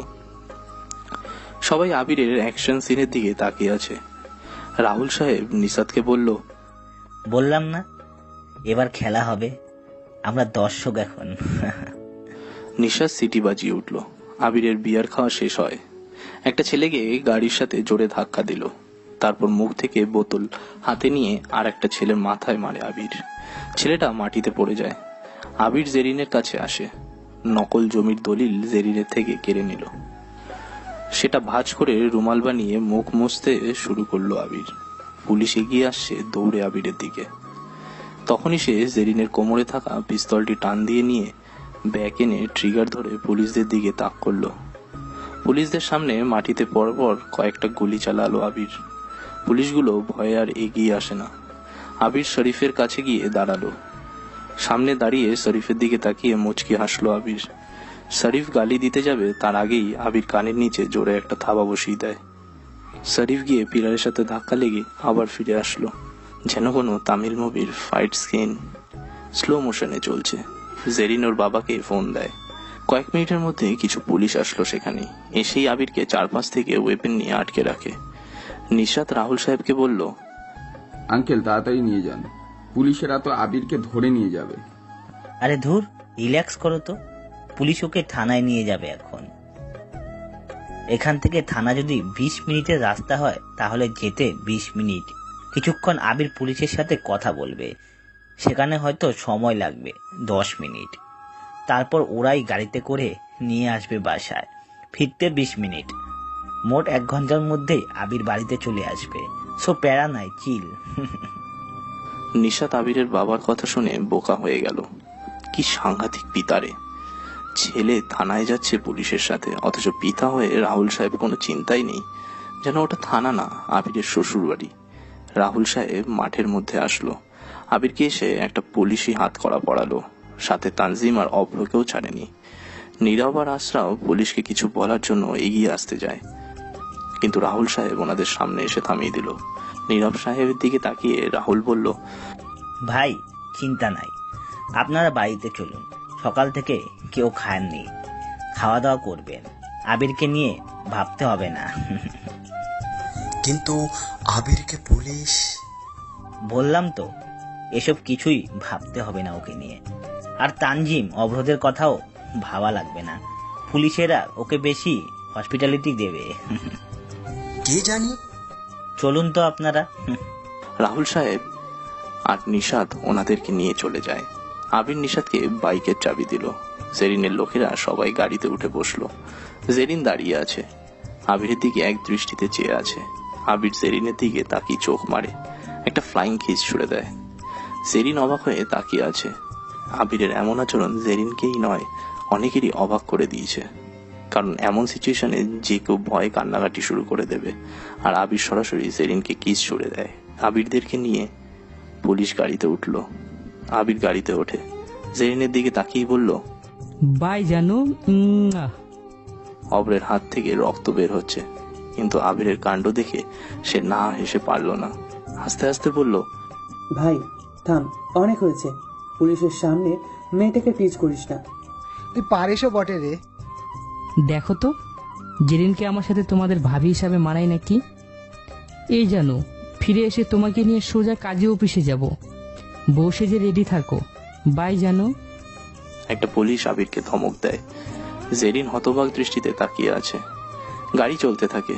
পুলিশদের গাড়িতে ভ্যানে 3 জন অপরাধী যাচ্ছে। মেইন রাস্তায় উঠেই আবির রিধিকে দেখতে পায়, আর অভ্র দেখে অরিকে। অরি অভ্রের দিকে চিন্তাগ্রস্ত দৃষ্টিতে তাকিয়ে আছে, আর রিধি তাকিয়ে আছে আবিরের দিকে ভয়ের দৃষ্টিতে। রিধি ভাবছে, আবির কিছু হবে না তো? কি করব আমরা? সোহেল আহমেদ প্রভাবশালী একজন, পুলিশেরাও তার কথা মতো চলে। এবার অনেক কিছু খারাপ হতে যাচ্ছে। রিধি আবিরদের গাড়ি যত দূরে দেখা যাচ্ছে তত দূর দৃষ্টি মিলে কথাগুলো ভাবছিল। গ্রামের সব লোক যে যার মতো করে বাড়িতে চলে যায়। নীরব সাহেব বাড়ির মধ্যে চেয়ারে এসে বসলেন। পাশে আশরাফ সাহেব আর রাহুল সাহেবও আছে। সবাই রাহুল সাহেবের দিকে তাকিয়ে আছে। রাহুল সাহেব বেশ ভাবসাব নিয়ে বসে আছে, যেন কিছুই হয়নি। আবির শপিং এ গিয়েছে, শপিং শেষ করে ফিরে আসবে। খালু মানে আঙ্কেল, আপনি এমন ভাবে বসে আছেন কেন? আপনার ছেলেকে পুলিশ ধরে নিয়ে গেছে, কাউকে কিছুই করতে দিচ্ছে না, আপনি আরামসে বসে ফেসবুক করছেন, কি ব্যাপার? আরে তোমরাও আসো ফেসবুকে, গ্রুপ খুলে গ্রুপ চ্যাটিং করি। আমি এখনই বড় খালামণিকে ফোন দিচ্ছি, তিনি কিছু করবে। আপনি পাগল হয়ে গেছেন। দাও ফোন, স্পিকার দিবা, সবাই শুনুক সে কি বলছে। ওকে। তিশা আবিরের মা নীলিমা বেগমকে কল দিল। প্রথম রিং বাজার পর রিসিভ করলেন তিনি। তিশা উত্তেজিত হয়ে বলা শুরু করলো, খালামণি, আবির। আবির? কি হয়েছে আবিরের, বলো। আবির আর নেই আমাদের কাছে। কি যাতা বলছো? কি হয়েছে? কই আমার আবির? আবিরকে পুলিশ থানায় ধরে নিয়ে গেছে। হা হা হা, ভালো তো, অপেক্ষা করো, কিছু সময় পর পুলিশ এসে নামিয়ে নিয়ে দিয়ে যাবে। আপনিও এমন বলছেন, আর হাসি পাচ্ছে আপনার। এদিকে সবাই টেনশনে শেষ হয়ে যাচ্ছে, খালি আপনার হাবি বসে বসে ফেসবুক করছে। তোমরা তাহলে ইউটিউবিং করো, আর কি হয়েছে? এ তো চিন্তার কিছু নেই। আবির যেখানে থাকে সেখানে সে ছাড়া বাকি সবাই হ্যাপি থাকবে, কোনো প্রবলেম হবে না। বড় মামাকে এখানকার লোকজন এসে মারছিল, আবির এসে। আমার ভাই ঠিক আছে তো? কেমন আছে ও? কিছু হয়নি তো? নীলিমা বেগমের এতগুলো প্রশ্ন শুনে সবাই অবাক হয়। কারণ যে বোন তার ভাইয়ের উপর অভিমান করে আসে না এখানে, সেই বোন তার ছেলের থেকেও ভাইয়ের চিন্তায় উদ্গ্রীব হয়ে গেছে। নীরব সাহেব আরো বেশি অবাক হয়েছে, কিন্তু কিছুই বলছে না তিনি। সব ঠিক আছে, শুধু আবির আর তার বন্ধুদের থানায় পুলিশ ধরে নিয়ে গেছে। আচ্ছা, আবিরকে নিয়ে ভাবতে হবে না। প্রতিটি মানুষই নিজ এলাকায় বাপ হয়, আর আবির ওই এলাকার বাপেরও বাপ। না মানে আবিরের ডায়লগ দিলাম, চিল করো। নীলিমা বেগম ফোন কেটে দিলেন। সবাই অবাক হচ্ছে, কারণ রাহুল আর নীলিমার ছেলের কোনো চিন্তাই এরা করছে না। বাকি সবাই চিন্তা শেষ যেন। রিধি এসে রিয়ার পাশে দাঁড়ালো, আস্তে করে জিজ্ঞেস করলো, রিয়া, তোমারও কি তোমার ভাইয়ের জন্য চিন্তা হচ্ছে না? চিন্তা? তাও আবার ওই বাদর আবিরের জন্য? হ্যাঁ, চিন্তা হয়। যখন ও খুব অসুস্থ থাকে আম্মু আম্মু করে ডাকে, কিন্তু আম্মু বিজনেস সামলাই, অফিসে থাকে, দেখাশোনা আমিই করি, তখন ওর জন্য অনেক চিন্তা হয়। কিন্তু এসব পুলিশ বা সরকারি কাজে কিসের চিন্তা? আব্বু আম্মু বলেছে তো, প্যারা নাই, চিল। আবিরকে থানার সামনে আনা হলো। হেজলপুর পুলিশ থানা দপ্তর। আবিরদেরকে গাড়ি থেকে নামানো হলো। আবির নেমেই বলল, হাত থেকে হাত করাটা খুলুন, আমি পালাচ্ছি না, পালালে শুট করে দিয়েন। আবিরের কথা শুনে অফিসার হাত করা খুলে দিল। আবির সামনে হাঁটছে, পেছনে তানজিম আর অভ্র। অভ্রের রক্ত পড়া বন্ধ হয়ে গেছে, এখন স্বাভাবিকই আছে সব। আবির থানায় প্রবেশ করলো। চারপাশে তাকাতেই হঠাৎ করে একদিকে চোখ আটকে যায় আবিরের। থানার বড় অফিসার হলো প্রিয়া রহমান। মাথায় চুলগুলো স্টাইলিশ করে বাঁধা, টাইট ইউনিফর্ম পরা, কোমরে 2 হাত দিয়ে দাঁড়িয়ে আছে। ছোট অফিসার ফারাজ সাহেবকে জিজ্ঞেস করলো, কারা এরা? নতুন চান্দ নাকি? নেশাজাত দ্রব্য সহ কি ধরা পড়েছে? না ম্যাম, ও হলো আবির। সোহেল আহমেদের লোকেদের ওপরে অ্যাটাক করেছে, তাই তুলে এনেছি। লকআপে পুরে দেই। আবির প্রিয়ার দিকে তাকিয়ে আছে, চুলগুলো হালকা লাল কালার করা, ডান পাশের চোখ বরাবর কিছুটা চুল মুখের সোজা নিচে নেমে আসেছে। সেগুলোর জন্য প্রিয়াকে আরো বেশি মিষ্টি লাগছে। আবির প্রিয়া থেকে চোখ সরাচ্ছে না। ফারাদ আবিরের সামনে এসে দাঁড়ায়, হাত ধরে টেনে নেবে। তার আগে আবির বলল, সামনে থেকে সর, পরীকে দেখছি, চোখ সরালে উড়ে যাবে, ডোন্ট ডিস্টার্ব। প্রিয়া চোখ বড় বড় করে তাকায় আবিরের দিকে। আবির কোনো দিক না তাকিয়েই প্রিয়ার দিকে তাকিয়ে আছে। প্রিয়া সহ সব পুলিশই বেশ থতমত খেয়ে গেল আবিরের কথাগুলো শুনে। আবির ফারাদকে হাত দিয়ে সরালো, প্রিয়ার দিকে এগিয়ে দিয়ে দাঁড়ায়। আবিরকে দেখে প্রিয়া কিছুটা ভড়কে গেল, কিন্তু সাহস রেখে বলল, কি বললে তুমি আমার দিকে তাকিয়ে? সরি বলো, না হলে এটার জন্য তোমাকে আরো বেশি শাস্তি দেওয়া হবে। ফারাদ এসে আবিরের পেছন থেকে লাঠি দিয়ে মারতে যায়, কিন্তু আবির সেটা ধরে ফেলে। প্রিয়ার দিক থেকে তখন চোখ সরল না আবির। কয়েকটা পুলিশ এগিয়ে আসতে থাকে। সে সময় থানার মধ্যে জেলা প্রশাসক, মেয়র সবাই প্রবেশ করলো। সাথে সাথেই সব পুলিশগুলো স্যালুট করা শুরু করে দেয়। প্রিয়া আবিরকে সামনে থেকে সরে পিছনে এসে দাঁড়ালো। প্রিয়া বলল, স্যার আপনারা এখানে? কাকে ধরেছো তোমরা? চেনো তাকে? আবির নাম, এমপি স্যারদের লোককে পিটিয়েছে। কে ধরে এনেছে? ফারাদ। তোমার বিরুদ্ধে অনেক প্রমাণ আছে, তুমি সত্যতা না যাচাই করে ওনাকে ধরে এনেছো। তোমার চাকরি থেকে বের করে দেওয়া হলো। না, ও চাকরিতে থাকুক, ডিফেন্সের লোক না থাকলে, বল কাটিয়ে গোল না দিতে পারলে কোনো মজাই নেই। ওকে স্যার, চিন্তা নেই, আপনাকে কেউ আটক করবে না, ওরাই বাসায় রেখে আসবে। আচ্ছা, আপনারা এবার যান। Okay sir. ওরা চলে গেল। থানা শুদ্ধ লোক সবাই আবিরের দিকে তাকিয়ে আছে। প্রিয়া আরো অবাক হয়। জেলার লোক, মেয়র সবাই এই আবিরকে স্যার বলে। এক কথায় থানা থেকে চলে গেল। কে এই আবির? তবুও এই ছেলের সামনে সাহস হারানো যাবে না। আমার দিকে তাকিয়ে কি সব বলছিল। আবির এগিয়ে যায় প্রিয়ার দিকে। একদম সামনে দাঁড়িয়ে আবির বলল, আমি তো সরি বলতে আসিনি। মানে? দোয়া নেওয়ার হিসেব করতে এসেছি। দেওয়া নেওয়ার হিসাব মানে? তোমাকে যেদিন প্রথম দেখি সেদিন খাঁচার মধ্যে থেকে পাখি উড়ে চলে গিয়েছিল। সেদিন কেবল খাঁচার পাখিটা উড়ে যায়নি, উড়ে গিয়েছিল আমার মনের পাখিটাও। Are you flirting mister? খাঁচার পাখি তো ফিরে আনা যায়, কিন্তু আমার মনের পাখিটাকে কে ফিরে দিবে তুমি ছাড়া? এবার আমার মনের পাখিটা ফিরিয়ে দাও। তুমি কি পাগল? কি সব বলছো? মনের পাখি আমি কিভাবে ফিরিয়ে দেব? আবির এক পা দুপা করে প্রিয়ার খুব কাছে গিয়ে দাঁড়ালো। থানা ভর্তি কতগুলো পুলিশ আবিরের দিকে তাকিয়ে আছে, কিন্তু কোনো কথা বলছে না। তানজিম আর অভ্র যেন আরো বেশি অবাক হচ্ছে। তানজিম অভ্রের কানে কানে বলল, দোস্ত, আবির না একটা জিনিস রে। এতগুলো পুলিশের সামনে থানার বড় অফিসারের মেয়ে পুলিশকেও ছাড় দিচ্ছে না। ও পুরো ফ্ল্যাট করে দিয়েছে। প্রিয়া এবার গেল রে। চুপ থাক, শুধু দেখ কি হচ্ছে। আবির প্রিয়ার দিকে অগ্রসর হয়। ডান গাল সোজা বেয়ে আসা চুলের ওপর দিয়ে গালে আলতো করে কিস করলো আবির। থানার পুলিশেরা যেন ফ্রিজ হয়ে গেছে আবিরের এমন সাহস দেখে। প্রিয়া কেমন অন্যরকম গলায় বলল, এটা কি হলো?